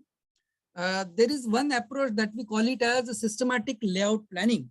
Okay, this technique is being devised almost in 1960s, but then the approach is such systematic that whenever we are looking at planning for any layout, we can utilize this technique and we can come up with then initial planning of the layout, which can be further improved maybe based on other computer packages or computer techniques, even like craft technique that we are going to discuss. So it starts with the input data and activities. So the input may be in terms of the product aspect, it may be in terms of the process aspect. For example, what kind of flow that exists for a process. Maybe some of the aspect related to the product in terms of what are the quantities that we are going to manufacture, how many operations that need to be performed, and of course the aspect related to the schedule. So all these input data that is required for planning purpose that we have to provide, and based on that it will come up with a relationship diagram. Okay, so the first you have to decide the flow of the material and the activity relationship. So what kind of flow that exists, whether it's a continuous flow, whether it's an intermittent flow, or whether it's a jumbled flow, and based on that, how many trips that are moved for a particular, from one particular department to another particular department. So that flow of material information you have to capture. Similarly, you have to capture the activity relationship. So the one that we have seen earlier. So based on that, you have to come up with an activity relationship diagram. Once the activity relationship diagram is prepared, the next step, it gets to the space relationship diagram. So based on the activity relationship, the one that we have prepared, and based on that, the one initial layout that we have come up, we have to decide that how much space is required and how much space is available. So depending on how much is the floor that is available, floor space that is available, and how much is the space required for the individual department. For example, if it is a machining shop, how many machines that will be required in that particular machine shop? What are the dimensions of the individual machine? How much or what kind of material will flow? How much will be the space that is required for the material handling devices? How many material handling devices will be moving across that machine shop? So all those space requirement you have to come up, and based on that you have to prepare the space relationship diagram. And then for the space relationship diagram, you have to look at any practical limitations that exist for the particular initial space relationship diagram that you have created, and you have to look at modify any kind of whether you can modify the space constraints that you have maybe related to the space relationship diagram, and based on that you can come up with a development of a layout alternative. So you will develop the alternatives, and based on those alternatives, then you can evaluate those alternatives so that finally you can prepare the we can say a block plan for carrying out the required or finalizing the layout. So this is what is the systematic layout planning procedure. We can divide this entire process into three aspects. One is the analysis aspect, the other one is the search aspect, and third one is the selection aspect. So we can see here that up to this point, we are analyzing the information in terms of how much, what is the flow, what kind of flow exists, then what is the relationship that exists between the different process activities. Based on that, we come up with the relationship diagram. Then we try to evaluate or analyze what is the space required, how much is the space available, and based on that, we come up with the space relationship diagram. So this entire process is a analysis phase of it. And based on that, we look at searching for the alternative. So depending on the practical considerations and the modifying consideration, we try to develop the alternative layouts. And that means we are looking at searching the different alternative layout. And based on the evaluation, then finally we come up with selection of the particular layout. So the first thing that we have to create in terms of deciding the flow of material is the from to chart. So you can create a from to chart, and based on that, you can analyze that how much material that is flowing from a particular department or a particular activity to another activity. So the item movement that occurs over some specified period of time, for example, the number of trips per day or per week, whatever is the time period that you want to analyze. And those number of trips in terms of the flow of material that you have to prepare in terms of the from to chart. So we can see here that such type of from to chart you can create. So let's say here we have these 8 departments from raw material to the different sections that we have. For example, raw material, the saw operation, the lathe machine or lathe operation, then the drilling, then milling, inspection, packaging, and finally the finished good. So these are what the number of operations that start from the raw material till the finished goods. So from each section, that means from raw material to the saw department, how many trips maybe let's say per day that are occurring. Then from raw material to drill, how many trips per day. So such kind of from to chart in terms of the material handling or in terms of the material movement. So this will give you an information in terms of the flow of material that is required for the relationship diagram. Similarly, you can have the distance between the different departments. For example, here, this from to chart in terms of the distance that exists between the different departments. For example, from raw mill to the saw, you can have a 16 meters of the distance, and then from raw mill to you can have a 40 meters. So depending on that, you can have a from to chart in terms of the distance that is involved. And based on that, you can have the load chart in terms of from to. So the total distance that is traveled. So in one chart, we have tried to prepare a from to chart in terms of the number of trips per day. And in another chart, we have tried to prepare the distance. So based on that, how much will be the distance traveled per day from one department to another department. So that type of metrics you can create in terms of the from to chart. So here you can see that from raw material to saw, there were 13 trips per day and the distance is 16. So based on that, the total distance traveled will be 208. So you can have some kind of a measure for this. It may be in feet or maybe in terms of meters. So depending on how you are measuring the distance, you can have this kind of evaluation in terms of the distance traveled per day. The next step will involve, based on the systematic layout planning, is to prepare the activity relationship chart. So you can prepare this using this type of a diamond shaped diagram, or nowadays we can use the Excel chart even. So in Excel also you can prepare it. For example, here,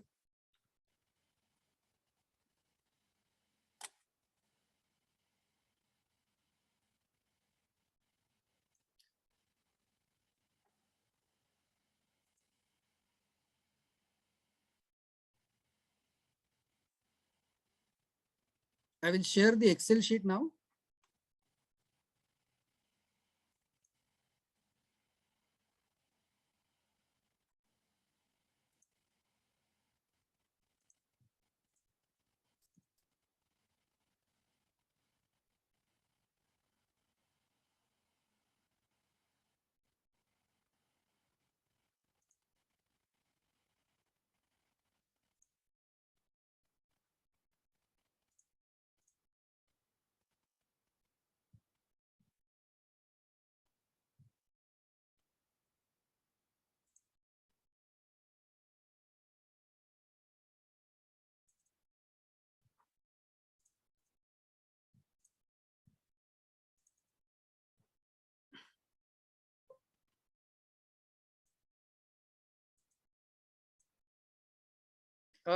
Is the Excel sheet visible?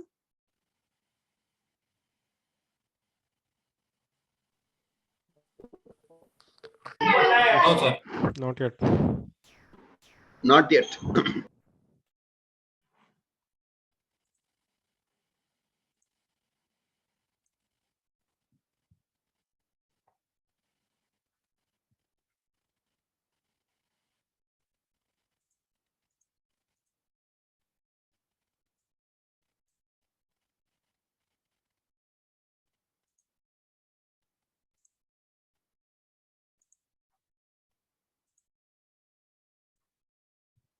Is it visible now? Yes, it is visible. Okay. So the activity relationship chart you can prepare in Excel also. So whatever we have seen in terms of the diamond shape from each department, you can have a relationship with the other department. For example, here you can see that from one department to two, there exists an ordinary closeness. From 1 to 3, there exists a kind of especially important. Then again for 1 to 4, it's an ordinary closeness, and from 1 to 5, it's a unimportant, like that. Similarly, from 2 to 3, from 2 to 3, 2 to 4, like this, we can have an activity relationship chart that you can prepare. And then for each activity or the department, what is the status in terms of those relationship or the closeness in terms of A, E, I, O, U, or X. For example, here in this figure, you can see that for activity 1, there exists an especially important for activity number 3. Similarly, there exists an ordinary closeness with activity number 2 and 4. For second activity, there exists an important relationship or closeness for activity number 3, activity number 5, activity number 6, 7, 9, 10. So you will have a closeness or the relationship in terms of all the departments and all the activities which are involved in the particular layout planning. Okay, so you can prepare it using the Excel also.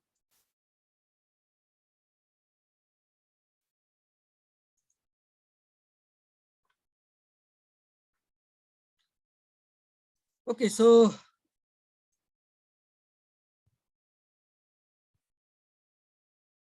either you can prepare it like this, or in Excel also you can prepare the activity relationship. And these are what the parameters that you can use, maybe in terms of the flow of material, maybe in terms of the ease of supervision, maybe in terms of the common personnel. So you will have a criteria based on which you can establish this closeness rating, and even that also you can mention in the closeness, the activity relationship diagram. For example, between office and foreman, for example, department 1 and 2 here. Department 1 and department 2, you have an ordinary closeness that you have given, and maybe the reason that you have identified as contact necessary, and you have given the rating as the code as 4. So that type of coding also you can establish, and you can mention it in the activity relationship chart. And based on that, you can have a summary of the closeness that exists between the different activities or the departments. And based on that, you can come up with the activity relationship diagram. So you can see here that there are 10 departments, and based on the relationship that you can establish a kind of A rating, E rating, I, O, U, and X rating. You can plan for some activity relationship, and then you can use such kind of code in terms of 4 lines for A rating, 3 lines for E rating, 2 lines for I rating, 1 line for O rating, and there is no line for U rating. And maybe if there exists an X rating, you can give it like this notation. So depending on the kind of rating that exists, that you have prepared based on the activity relationship chart, you can plan for these kind of activity relationship diagram. So for example, here between 5 and 10, there exists a rating. So you can show it like this. Similarly, there exists an A rating between 8 and 10. So these you can demonstrate or prepare. Based on that, you can prepare this initial, we can say, activity relationship diagram. And now this will give you an idea that which departments they can be closer, which department they can be away from each other. And depending on the closeness, for example, 1 and 2, they may be having an ordinary rating. So you may keep it a little bit away from those. So what kind of closeness that exists between the different departments, you can prepare the activity relationship diagram based on that. The next step is the production space requirement. So if you look at the systematic layout planning chart that we have already seen, once the relationship diagram is prepared, then you have to come up with the space relationship diagram. For space relation diagram, you have to establish what is the production space that is required and how much is the space available. So for example, in that case, for each space, you can decide how many machineries are required. For example, here, for saw department, this type of equipment is required, arm saw and hacksaw. 3 machines are required for this. The dimension of the individual machine is 10 by 9. So the machining center will, per machine will require a 90 square feet of the area. So the total process required, or the area that is required for the saw process, will be equal to 270. So depending on that, you have to establish for each process or for each department, what kind of equipment will be involved, how many numbers, what is the space that is occupied, and based on that, how much is the total space that will be occupied for each of the process department that is involved. You have to determine, and then you have to establish the total square feet area that is required here. Based on the total space area, so this is based on the setup of the machineries only. To that, you have to add the aisle space, because in a shop floor, there has to be some space that is provided for the aisle movement in terms of the human movement or in terms of the material handling devices and all that. So normally 40 to 50% of the space is reserved for the aisle movements. So you have to add, based on the total space, 40% as the aisle space, and this will get to the total space that will be required for the, so this will become the total space. So to prepare the space relationship diagram, you should have a requirement in terms of how much is this production space that is required. Apart from production, you should involve also non-production activities. So whatever the space or the required in terms of the non-production activities, that may be some kind of a storage, some kind of an office, you may require some kind of a locker rooms, then whatever the supervisor, foremen are will be involved during the production, some kind of a table or the desk that needs to be provided. So some kind of a sections that need to be created. There has to be some space for the maintenance department to keep the spares.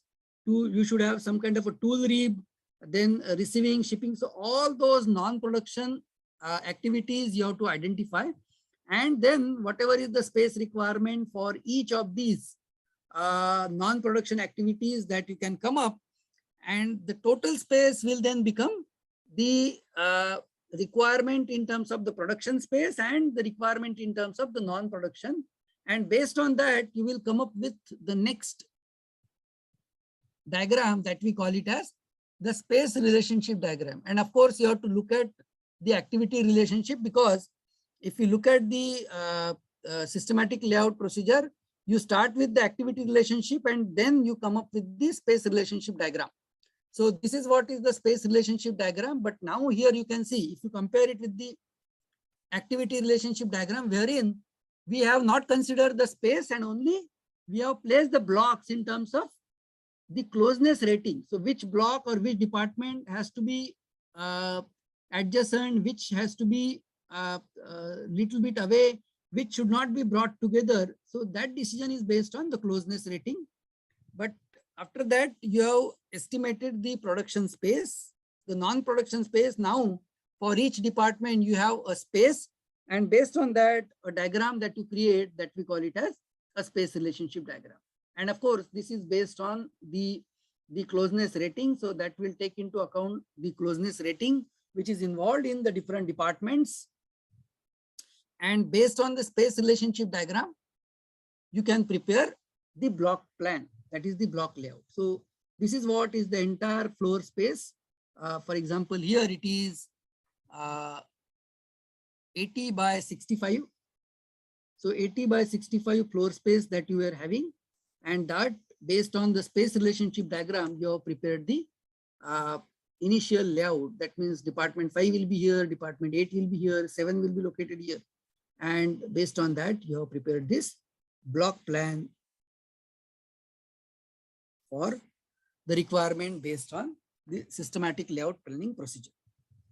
So this is how you have to apply the systematic layout procedure, and you have to come up with the layout plan for the production facilities or the manufacturing setup that you have to prepare.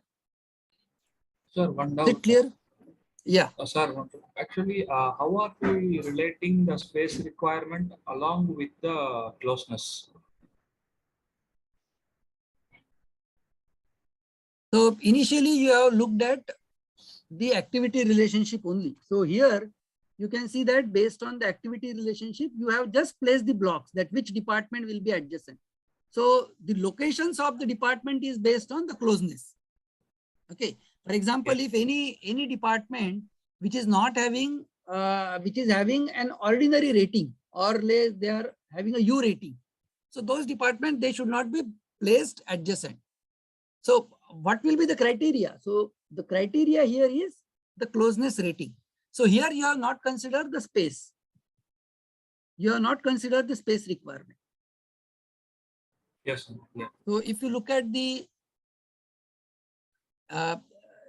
this activity relationship, this systematic layout planning procedure, you decide first the relationship diagram.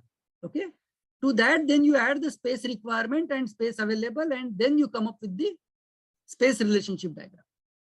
So at this point, wherein you have prepared the relationship diagram, you only know the relative positions of the different departments. How much space is required, that you know it after calculating or estimating the space requirement and how much space is available. And in that, then you try to fit the required blocks of departments, and you come up with the space relationship diagram. So in this case, for example, in some cases, and then you prepare the alternative layout. So the block plan that we have created, this is one alternative that we have created. Okay. Okay, sir. Actually, if there is some issue with if due to space constraint, if we are not able to place some departments together, but based on closeness diagram, it should be adjacent to each other. But due to space constraint, after when we calculate the space required, we are not able to place it together. How Yeah. So that's why we have a practical limitation and modifying consideration. If you look at the stages, we have a practical limitation and modifying consideration. Yeah. So whatever space relationship diagram you have to look at the practical requirement, if there are any limitation that exists. Okay. So in that case, maybe let's say for one department here, let's say for department number 10, okay, based on the requirement, you have a requirement in terms of the 20 machineries, isn't it? So in that case, if the space is not sufficient and you have to reduce the size, so maybe in that case, you may utilize maybe 10 machines, but then initially, if you have decided to have one shift operation, in that case, you may have to go for 2 shift operation. Understood. Yeah. Okay. Or in some situation, you may have to decide in terms of outsourcing something. So some capacity you will outsource. So those modifying considerations you have to include. Okay. Actually, due to space constraint, do we also compromise the closeness in some cases if required? So it depends. It depends on the situation. That's why what modifying consideration that you have to look at based on the practical limitations that you can involve. Yes, sir. Thank you. Yeah, thank you. Understood. So it depends. But this is what is the basic procedure that you have to follow. And of course, after creating the space relationship diagram, you have to look at these two important aspects that you are trying to discuss. That what are the practical limitations and what modifying considerations that you have to include. And based on that, then you will develop an alternative layout.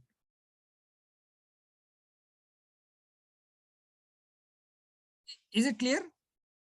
Yes, sir. Thank you. Yes, understood. Sir, I have a doubt. So here in the input data, the first you have the evaluation at the end, no, sir. So is there anything which we do it in the earlier stage, in the first stage, during the input stage or anything, so that we use some Excel and we give all the constraints and get that, get these departments should be here and these departments should be here. Is there anything you do it at the first or you do it at the end? No, that will, the location of the department will be based on the activity relationship. Input data will be in terms of how much, what kind of flow that will be involved. For example, if it is a process layout, yeah, the process is, the flow is in terms of intermittent flow or the jumbled flow, isn't it? So in that situation, your input will be in terms of it's a flow of intermittent or a jumbled flow. Based on that, you have to come up with the activity relationship, and accordingly then you will come up with the relationship diagram. Similarly, in case of a continuous flow, your activity relationship will be different, your flow of material will be different. So this is what kind of flow that is exists, what kind of volume, what kind of variety, okay, what kind of product, in what quantities, what will be the schedule. So all these factors that need to be considered, and that will form the part of input data. Okay. So at what stage will we check the closeness and everything, whether we are going to decide that in diagram phase or in the search phase or in the analysis phase? No, for example, let's say you are manufacturing a product which requires 10 operations. Okay. So let's say you have a demand for the product so that you want to have a separate department for each. And it's a jumbled flow. So you have a separate section for each of these machineries. So this is what is the input that you will have to first give. And based on that, then you will have to establish the activity relationship. So how many trips that will be between the different departments. Okay, so that will be in terms of the flow of material. So these two input will result in the relationship diagram.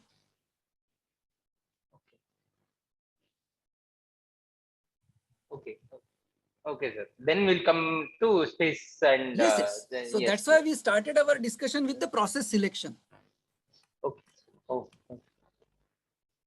So unless you have an information or input in terms of what kind of process, what is the volume, what is the variety, you cannot decide what layout you require. Whether it's a product layout or whether it's a group technology layout. So depending on, let's say you have some kind of a similarity that exists between the different products or components. So you may have a group technology kind of a layout. So in that case, you will be looking at creating the cells. So that will form the input. And then based on that, you will try to establish the closeness or the activity relationship. You will decide the flow of material, and then you will come up with the activity relationship diagram. Because otherwise, if you don't look at what will be the criteria to arrive at this kind of arrangement, where each department will be placed. So that criteria is nothing but it's a activity relationship that you have, the closeness. Got it. And to this, then you add the space that is required, and then you create the blocks of different sizes depending on the space required. Yes. Is it clear?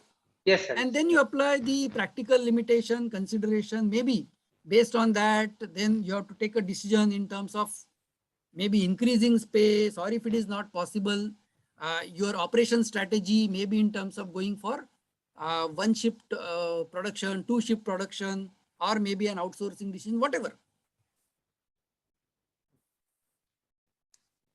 Is there any software that does all these things, sir, which will help us to ease out this? So some kind of an initial planning you have to do. Of course, there are some drafting softwares that you can utilize. There are techniques, means based on those algorithms, the computer packages can be developed. But as I told, it's a kind of an optimization problem.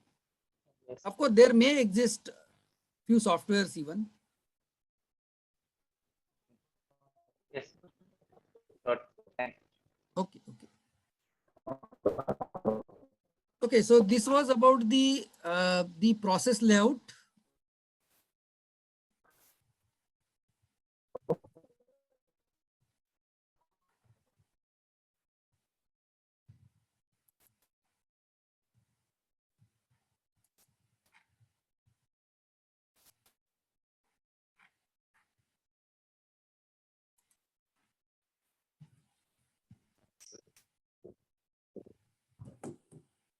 Okay, so now we will look at the product layout.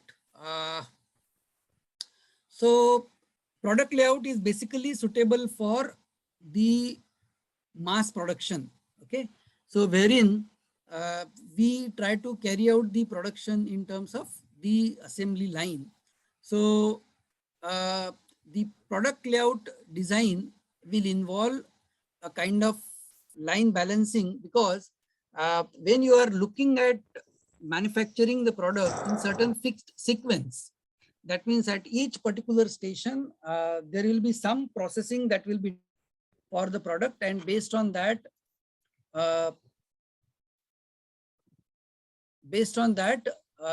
you will come up with the final product at the end of the line. So what kind of production rate that is required, what kind of operations that are involved. So based on that, you have to consider the balancing of the different activities or different operations which are involved. So one technique that we have to use when we are looking at designing any product layout is the line balancing.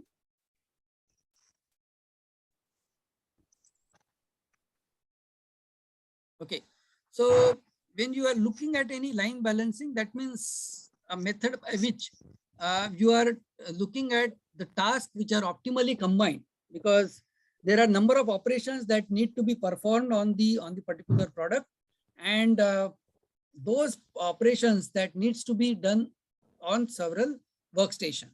So how you will create the workstation by combining the different activities.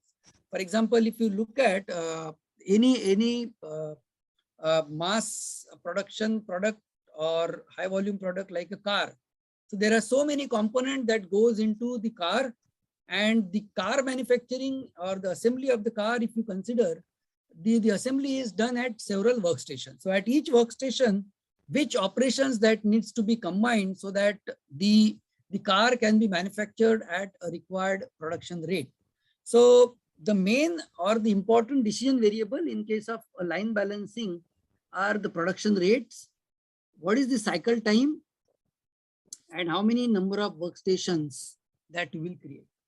Okay, so depending on the cycle time, depending on the production rate, and depending on the number of workstation, the line balancing problem will involve these decision variables.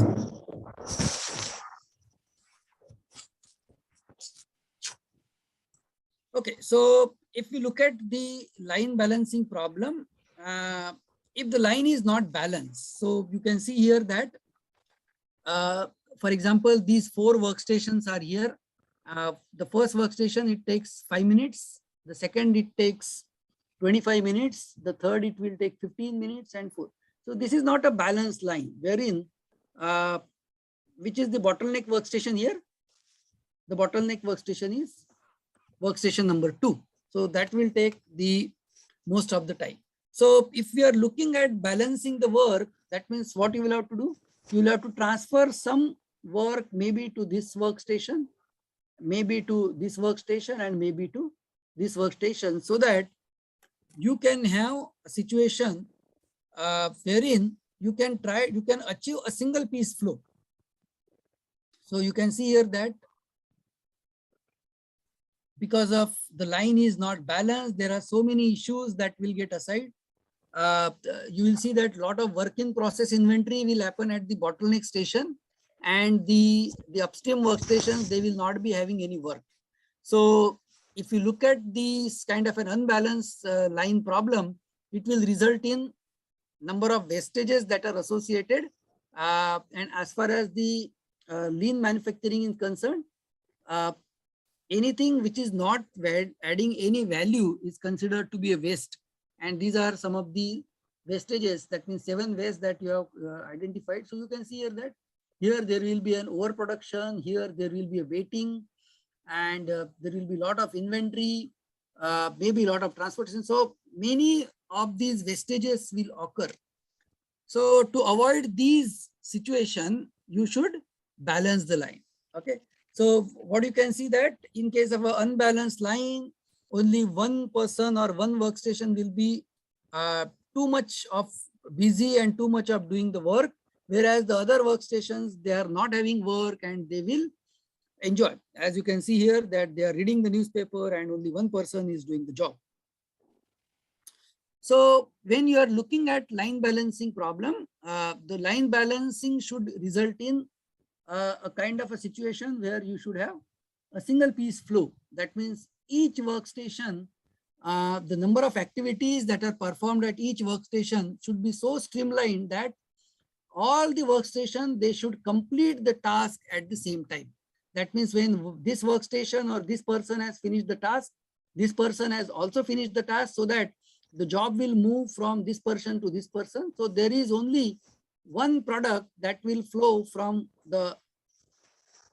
this side to this side. So in this case, in any product layout situation, the ideal requirement is in terms of the single piece flow, so that the activities should be balanced and it should result in a single piece flow. So if you are able to achieve the single piece flow, that means if you are looking at balancing the line such that it will result in a single piece flow, so everyone is doing the same amount of work. That means you can see here that all these, they are completing the task in the same time or at the same time, doing the same amount of work to the customer requirement. The variation that was existing, that is now smoothened. No one is overburdened here. Everyone is doing the same amount of work. No one is waiting, and everyone is working together in a balanced fashion. So the objective of line balancing is to achieve, to as extent as possible, a single piece flow. But this is an ideal situation. Real life, it will not be possible to achieve a single piece flow. That means 100% balanced line is not able to achieve. So you can see here that if the line is balanced, it will reduce all the wastages that will result on account of lean manufacturing. So the line balancing problem, when you look at, the objective is to arrange the individual processing or assembly task at the workstation so that the total time required at each workstation is approximately same. Okay, the word is approximately. But then achieving 100% balanced line is nearly impossible because each activity will take a different time.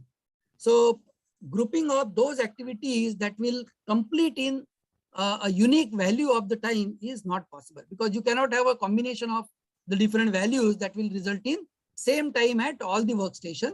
So that's why we say that in line balancing, we try to arrange the workstation that will be requiring approximately same time.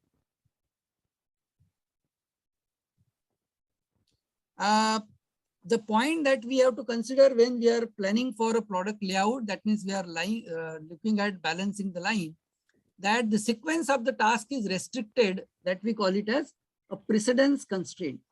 Okay, That means unless the earlier activity is finished, you cannot perform the next activity.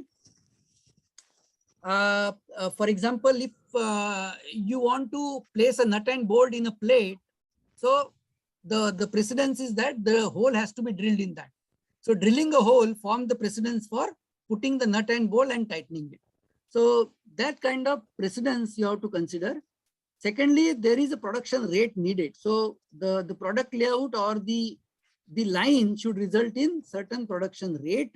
That means how many products are needed per time period, whether it's 100 products per shift or 100 products per day. So depending on how you are measuring it, so that production rate it has to achieve. And you have to design the line to meet the demand with this constraint. So you should be able to meet the production rate satisfying the precedence constraint. These are some of the terms that you have to consider when you are looking at balancing the line. The minimum work element, the total work element, the workstation process time, cycle time, precedence constraint, and balance delay. So minimum work element means whatever the job that you are performing, if you are able to divide it in a smallest task, which cannot be further divided. For example, if you say drill the hole,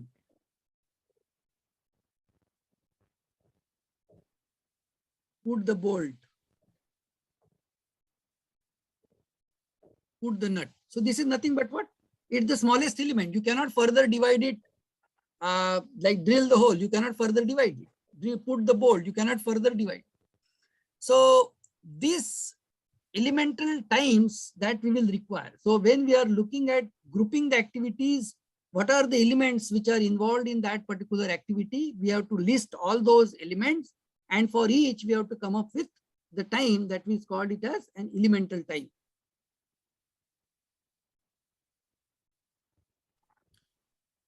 The total work content. So the aggregation of all the work element. For example, if you are performing 10 activities at the individual station, and if there are 10 stations, so the total work content will form the summation of all the time estimates which are involved in that particular manufacturing of the product. So workstation process time. So if you have a workstation, and at this particular workstation you have 10 activities, and each activity will have a certain time, T1, T2, T3 up to T10. So the summation of all the individual time will form the workstation processing time. The next thing is the cycle time. Sir, are we talking about the work breakdown structure here? Elemental time? No, for example, if you have 100 activities in a car manufacturing, okay, 100, we can say the components or product that needs to be assembled. We are looking at designing a product layout.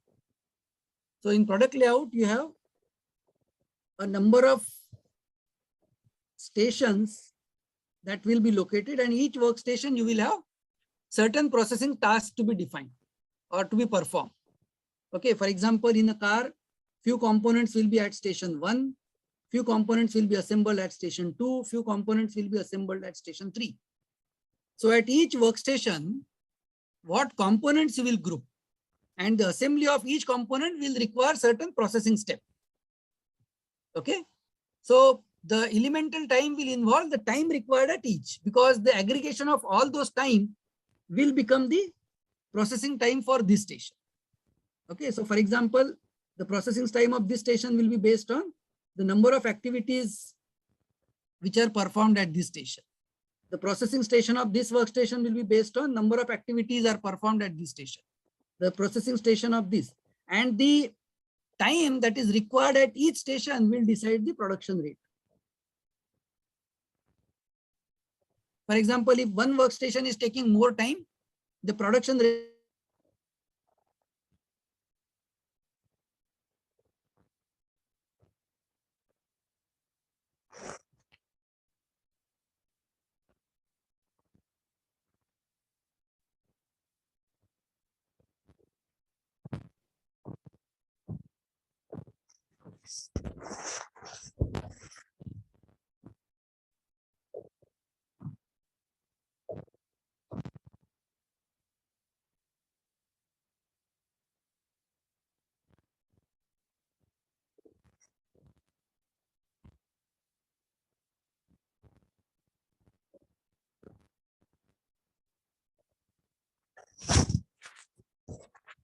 Hello, hello,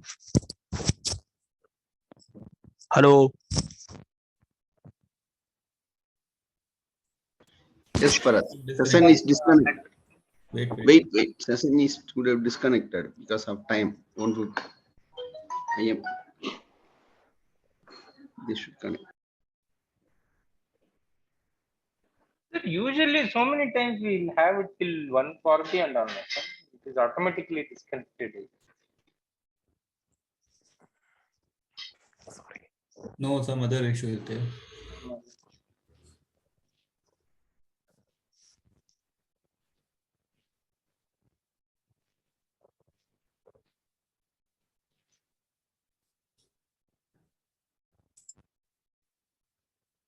ਖਾਲੀ ਤੂੰ ਸਾਨੂੰ ਕਿੰਨੀ ਕੁ ਵਾਰ ਮੁੜੇਗਾ ਅਸੀਂ ਵਾਰ-ਵਾਰ ਤੇਰੇ ਦਰ ਤੇ ਆਵਾਂਗੇ ਖਾਲੀ ਤੂੰ ਸਾਨੂੰ ਕਿੰਨੀ ਕੁ ਵਾਰ ਮੁੜੇਗਾ ਕੋਈ ਖੁਸ਼ੀ ਨਹੀਂ ਕੋਈ ਗਮ ਨਹੀਂ ਟੁੱਟ ਕੇ ਨਾ ਟੁੱਟ ਚੁੱਕੇ ਆ ਐ ਖੁਦਾ ਸਾਨੂੰ ਹੁਣ ਤੂੰ ਹੋਰ ਕੀ ਤੋੜੇਗਾ ਓਏ ਹੋਏ ਹੋਏ ਮੇਰੀ ਮਾਂ ਨੇ ਪੁੱਤ ਰੱਖੇ ਕੋਲੇ ਬਾਬਾ ਜਦ ਤੇਰੀ ਗੱਲ ਵੀ ਲੜਾਈ ਹੋ ਜਾਏਗੀ ਮੇਰੀ ਮਾਂ ਮੇਰਾ ਰੱਬ ਜੀ ਦੀ ਅਸੀਂ ਵਾਰ-ਵਾਰ मेरी मां ने खुश रखी है बोले पापा First, please don't put. Please mute.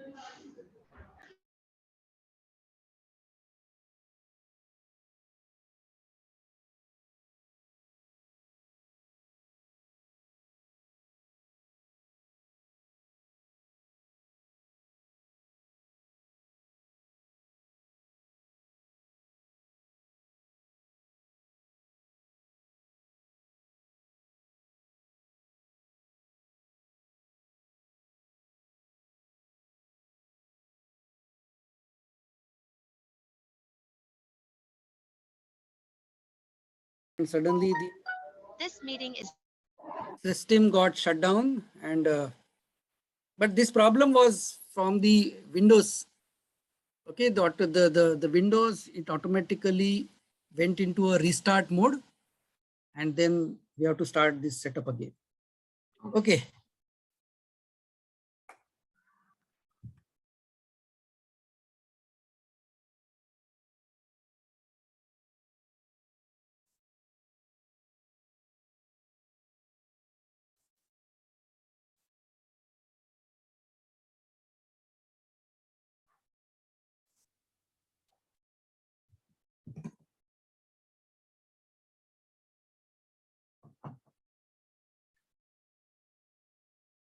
Screen sharing not.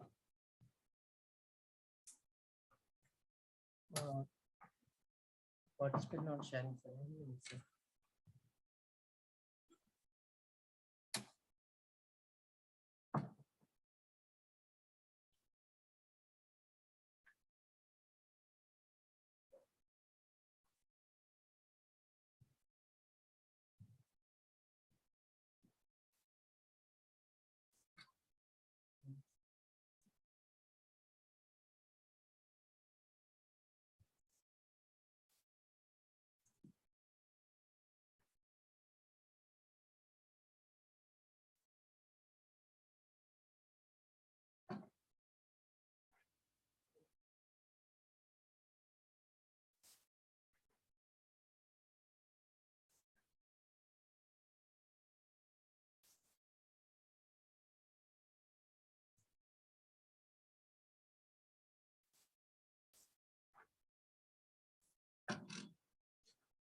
File is not how to share the file? Yes, how to share.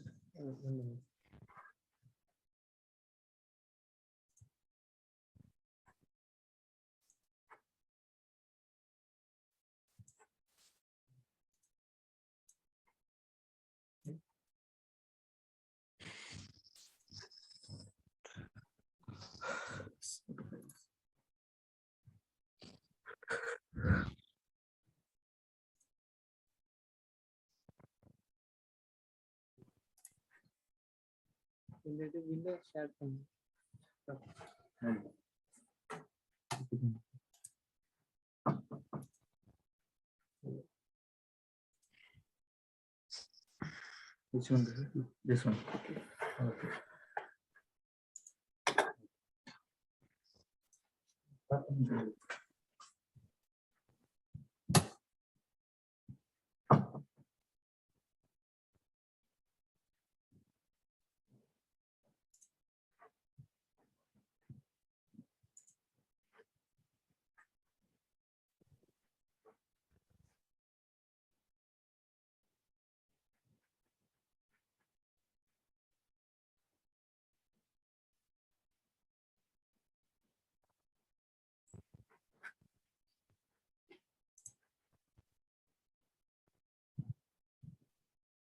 Is the screen visible? Yes, sir. Okay. Yes, sir. Yes, sir. Yes, sir. Yes, sir. Visible. Visible. So I hope the earlier things that we discussed, those are clear, or if any clarification is required on that.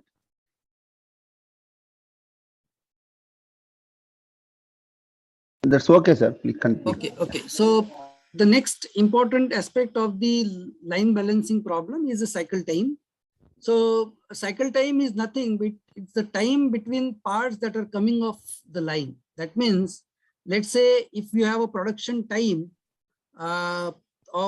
let's say you are working in one shift, and in one shift you have a requirement of, let's say, 24 assemblies.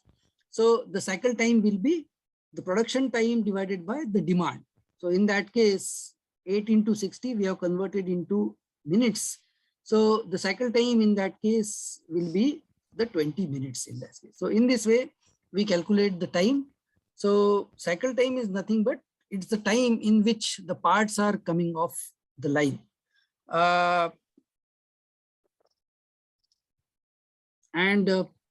If any bottleneck station that exists, the cycle time will be the time that will be the largest time for that particular workstation. So as we have seen in the earlier example where there was an unbalanced line, the station which was taking the 25 minutes will be the bottleneck station, and the cycle time will be governed by that particular bottleneck station.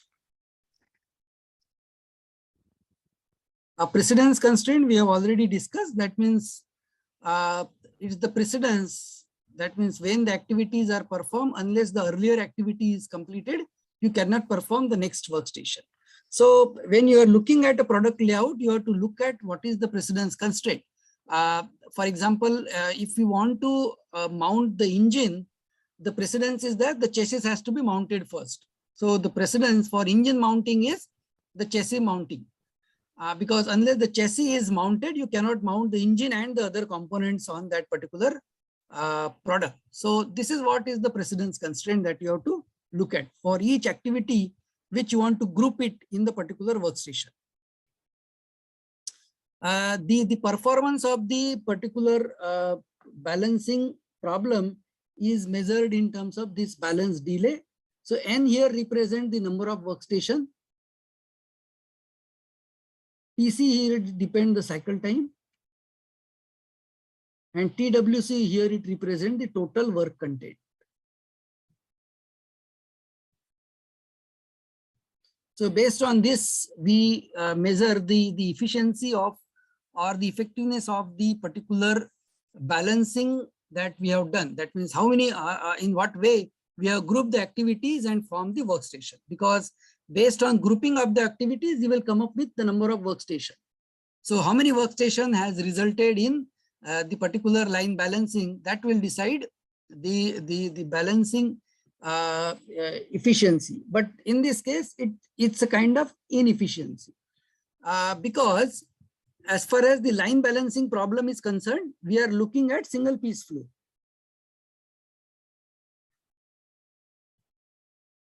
But the grouping will result in such a number of workstations that all the activities cannot be performed in the same time. Okay, so in that sense, we measure it in terms of the inefficiency that is associated with the balancing that we have done. That means how we have grouped the activities and accordingly how we have formed the number of workstations. Okay, so this we have already discussed. So these are some of the measures that we are interested in case of a line balancing. So cycle time we have already discussed.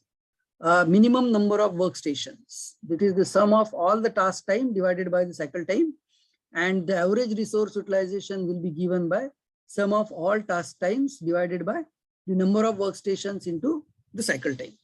We'll see with this an example.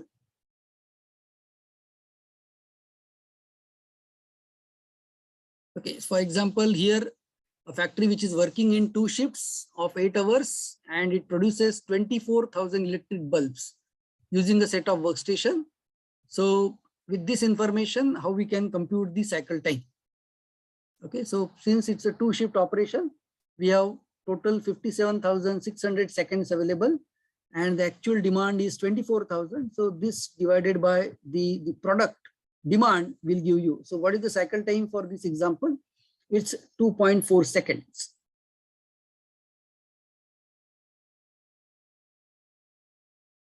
Okay, so now we'll see how we can form the grouping of the individual activities to form the workstation. So there are different algorithms, there are different techniques because again, it's a combination of the different elements. So there are n number of combinations that are possible. So these type of approaches, they are called the heuristic approaches.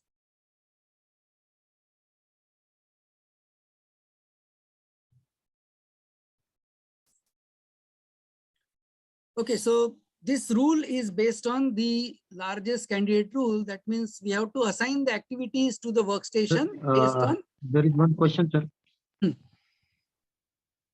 You explained the cycle time calculation. So in that case, how the takt time will be considered? So according to the previous understanding, what you explained is we understood it as a takt time. So you can set the line as per the takt time also. But when you are looking at balancing and creating the workstation, you can use the cycle time here.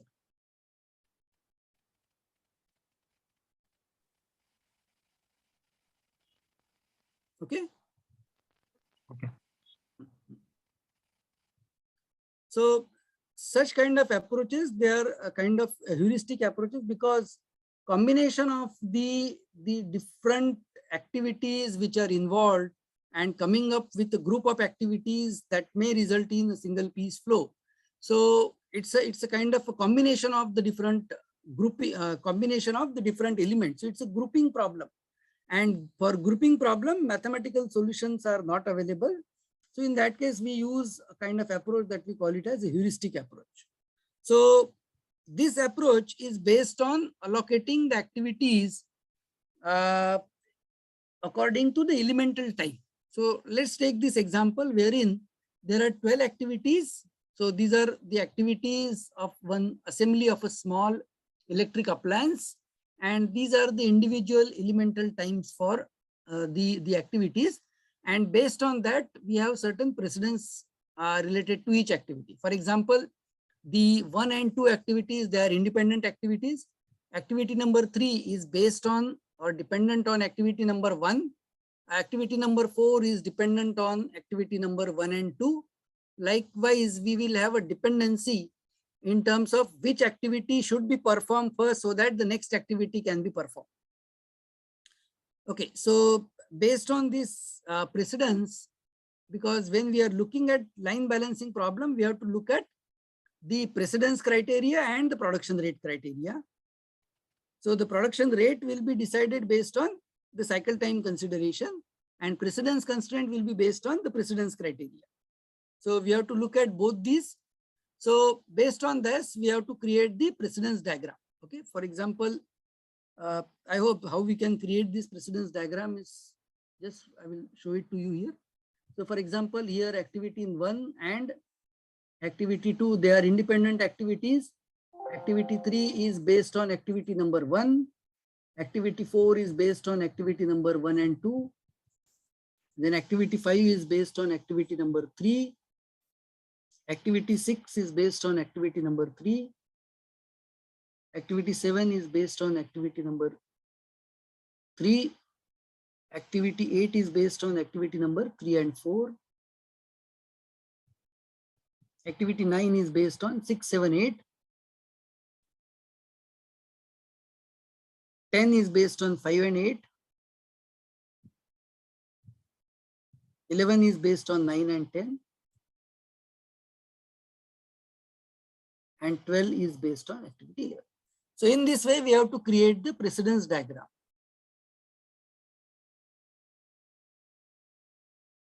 So this precedence diagram will give you a visual way by which you can decide that which activity has to be performed so that the grouping can be done.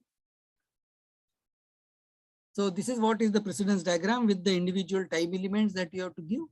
And now for forming the workstation, this algorithm or this approach, it allocates the time based on the elemental time for each activity. So you have to arrange those time in a descending order. So for example, here,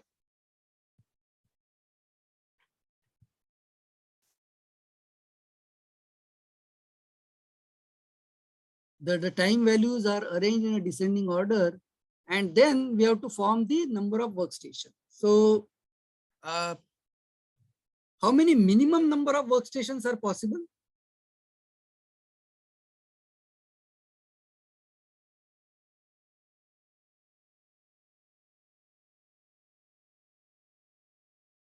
It will be equal to sum of activities time, that means this total sum divided by the cycle time. So if you sum this, how much it gets?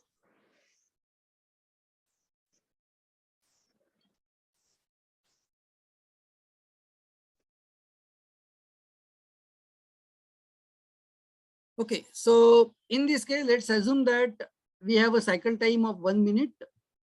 And based on that, we will try to allocate these activity.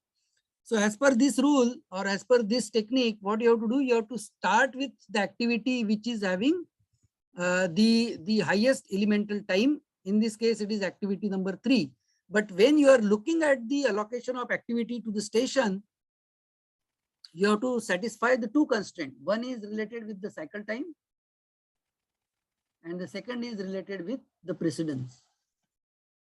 Now, as per the list, activity number 3 has to be allocated, which is having the highest time, but this activity is dependent on 1, and since one activity is not being allocated to any workstation, or activity 1 is not yet started, you cannot allocate this activity. So which activity you can allocate first, which are having no dependency, that means activity number 2. So the first activity that you will have to allocate will be activity number 2. The elemental time for this is 0.4, and the cycle time is how much? It's equal to 1 minute in this case. Okay, so still there is a scope of 0.6. 0.4 you have allocated, so 0.6 is possible. The next activity that you can assign is activity number 8, but then 3 and 4 are yet to be assigned. 11, you cannot allocate. 2 you have allocated. 10, no. Which activity you can allocate? Activity number 5, because this activity is dependent on 2 and its time is 0.3. So the next activity that you can allocate is activity number 5. it's having a elemental time as 0.3. That means 0.7 is consumed. Still you have 0.3. So you have to look at that which activity which will satisfy the precedence can be accommodated within 0.3. So if you look at the list. Sir, first, why we have not considered activity 1 before 5? Which one? Before 5, why we have not considered activity number 1 as it was also independent? See, this is a kind of algorithm. This is a kind of a rule that we are following. Okay. So the rule, it says that you have to list the activities in the descending order, and you have to go by this list, satisfying the cycle time as well as the precedence. Oh, clear. Okay. Because when you will implement, you cannot do it manually. So when you will implement it in form of a computer program, you have to follow certain rule. Understood. So here we have just 12 activities. In a situation where you have 100, 200 activities, there has to be a rule. Okay. Clear, sir. Clear, sir. Thank you. Okay. Okay. So the next activity that you can allocate is activity number 1, because it's independent and time is 0.2. And based on the list, you can allocate activity number 4, which is having a precedence in terms of activity 1 and 2. So since 1 and 2 are already allocated, you can allocate this. And with the allocation of this, the total time is equal to 1. So you cannot allocate further. So this will form your workstation 1. Next, workstation 2. Again, you will go to the list, look at which activities are not allocated. And based on the selection, you will have to allocate it. For example, the next element is activity 8, but it is dependent on 3 and 4. So have you allocated activity 3 and 4 yet? No. 4 is allocated, 3 is not allocated. Okay, so 8 you cannot allocate. Based on that, you will go for the next activity. So in this way, depending on the precedence and the elemental time, you will go on allocating the activity. But then at each workstation, your workstation time should be less than or equal to the cycle time. So in this way, you will go with grouping the activities so that you can see that you have resulted in how many workstations? 5 workstations. So this is what is the layout that you will have to create then. For example, in station 1, you have these 4 elements. In station 2, you have 2 elements. In station 3, you have 3 elements. In station 4, you have again 2 elements. And in station 5, you have again these 2 elements. And based on that, the final assembly will come out of this particular layout. Is it clear? So this is the kind of rule which is based on the elemental time. There is one more approach that is called the rank positional weight. So it first calculates the positional weight, that is the value, and based on that it allocates. So we'll first see how do we calculate the rank positional weight. Okay, so for each activity, we have to carry out the rank positional weight. So the rank positional weight is nothing but the summation of all the time which that particular activity follows in the network diagram. For example, if we look at activity number 1, so which are the activities that it follows? It's activity 3 and 4. So elemental time. So what will be the RPW for activity 1? It will be 0.2, the activity time, plus the 2 activities, that is 0.3 plus 0.4. Then 3 and 4. So you have to look at the entire arrow chain diagram, which is connected by activity 1. So 1 is connected with 3 and 4. So that time you have to add. Then these 3 and 4 are connected with 6, 7 and 8. So this will be 0.11 plus 0.32 plus 0.6. These 2 are connected with 9 and 10. So this is 0.27 plus 0.38. This is connected with activity 11. So this is plus 0.5 plus 0.12. So this is 1, this is 3, this is 4. Then these 2 are connected with 6, 7 and 8. 6, 7, 8 are connected with 9 and 10. So this is 9, this is 10, this is 11, and this is 12. So in this way, you have to calculate the RPW value. Similarly, what will be the RPW for activity 2? So all those activity which follow these particular 2 in the arrow chain diagram. So it will be activity 2 plus 4 plus 5. Then 2 and 4 are connected with 8, 10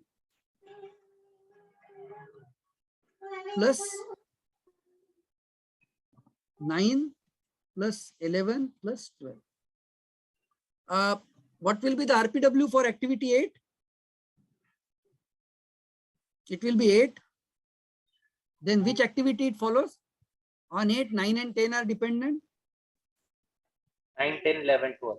9, 10, 11 and 12. So you have to add the elemental times for all these which are dependent on the particular activity, and you have to come up with the RPW values. Okay, for example, for activity 1, the RPW it gets to 3.3. For activity number 2, it gets to 2.67. So like this, you have to add, and then you have to arrange those activities, all these activities in the descending value of RPW values.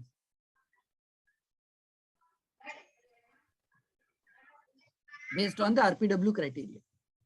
And now the allocation will be based on the activity from this list. Okay, so first workstation will include the activity based on this table, which are arranged in the descending order of RPW values.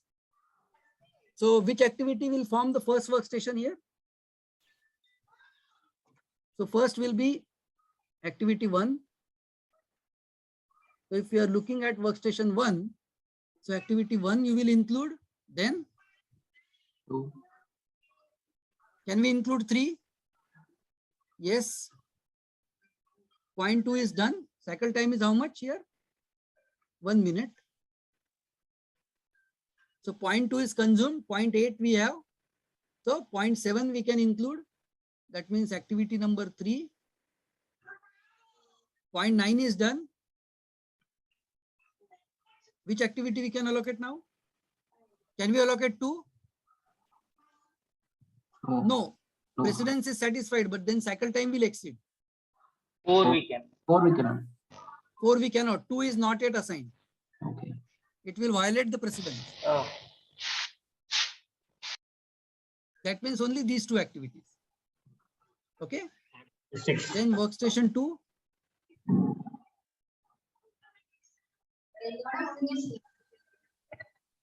So in this way you will allocate. So in first workstation only 2 activities we can add. So you have to look at the list based on the RPW values which are arranged in a descending. So the idea in this rule or in this algorithm is that the activity which are having the more followers, those activities should be assigned first, so that the precedence criteria will get satisfied when you start allocating the activities in the higher workstations. Okay, so this is what is the idea. So based on this also you can see that we have we will end up in the 5 workstations that we have arranged based on the elemental times and the RPW values. Okay, so this is what is these are the 2 algorithms, the RPW and the one which is based on the largest time of the elemental activities. Of course, you can come up with the balanced delay, that is NTC minus TWC upon NTC.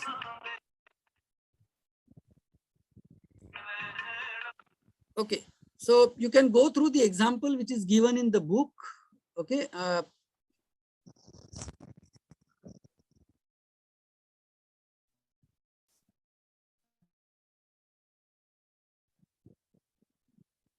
I will show you one example based on the Excel sheet. Okay. Is the screen visible to all? Yes, sir. Okay, so this is also one example wherein you have the 440 minutes available per day, and you have 20 requirement in terms of the 275 per units per day. And these are the elemental times. And this is what is the precedence for the activities. So the total task time is equal to 4.2 here. And based on this, you can estimate the cycle time. And based on the cycle time and the dependencies, you can form the workstations like this. So for example, here, you may use any technique. It may be an RPW or it may be the largest candidate rule. Of course, RPW will result in a better allocation of the activities as compared to the earlier rule. So you can allocate the workstations, and based on that, you can see here that at workstation 1, you have these 5 activities allocated. In workstation 2, you have 1 activity. So as the activity D is taking 1.2, only that activity is possible to be allocated here. So this is resulting in an idle time, and you can see here that that for workstation 3, these 3 activities have been allocated. So this is what is the performance. This is what is the situation at individual workstation. So this is what is the cycle time, which is indicated by the red line. So workstation 1 is 100% utilized, but there is an ideal time at workstation 2 and workstation 3. Okay, because this is what is the we measure in terms of the inefficiency, because ideally we require that all the workstations should complete the task in the time which is equal to the cycle time. But the grouping of the activities is not possible, so that all activities can be combined in the same amount of time. That's why we say that the time should be approximately same. So we try to establish a grouping that will be completed in approximately same time, and that result in some kind of an inefficiency that we call it. So as far as this balancing is concerned, the percentage of idle time is almost 12.5% based on this idle time at workstation 2 and workstation 3, and the efficiency is now with this balancing gets to 87.5%. So you can do it on an Excel sheet and represent it like this. So this is what is the planning and for the product layout.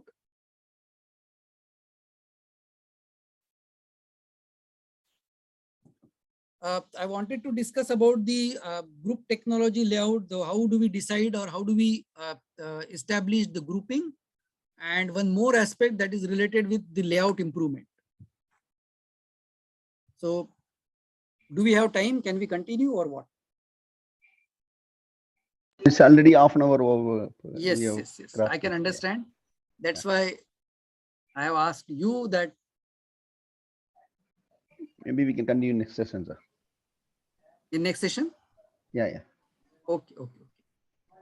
Okay, so we stop here for today's session. There are few things I wanted to announce at the beginning, but then because of the delay, the entire planning got disturbed. The first thing I wanted to discuss about the course outline, the evaluation components. So I hope all of you have gone through the course outline and you have looked at the evaluation components. So there will be 3 evaluation components. The quizzes. We have not received any evaluation components, sir. No, in that course outline it is mentioned. Bala sir, did we receive any course outline? We have not received any course outline, sir. We have received only end term. Just wait. We have received only end term for schedule. Schedule only we received. We received only schedule. We have not received any course outline. Okay, so let me ask. Generally we receive, but this course we have not received. Oh, because normally the program office, they send you the course outline before the course starts. Yes, sir. So I was in that motion. So we have not received. And one more communication, sir. Generally they will open the Google Classroom, and this time that also not been done so far. Okay.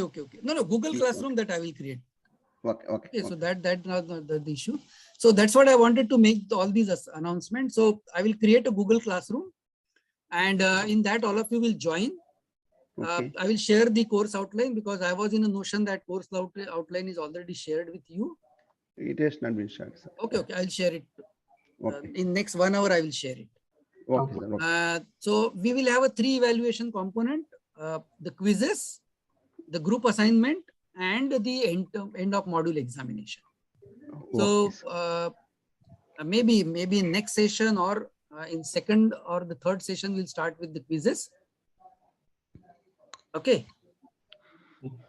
And I will make one Google Sheet wherein whatever reading and any other instructions that I wanted to give regarding the each session, that I will enter in that Google Sheet so that you can have access to that. So what things you have to read, what examples you can practice, any kind of assignment or any kind of thing that I wanted to give you, that I will share through that Google Classroom and the Google Sheet. Sir, this material which you explained today, you will be sharing on Google Classroom, right, sir? Yeah. Sir, one request, the quiz, can you have it on the third week? Because first 2 sessions we will understand, and then third. Yes. That is what is my planning. I will start with the third session. Okay, sir. Thank you. Yeah. How many quizzes you are going to conduct? Only one. No, there will be 3 quizzes. 3 quizzes. Okay. Okay, sir. Because quizzes is a part of continuous learning and evaluation. Okay. Is there any other thing that you want to ask? So I will share all these things on the Google Classroom. I will create the Google Classroom. I'll share the course outline as well. Okay, sir. Okay. So on behalf of JARO and the program office,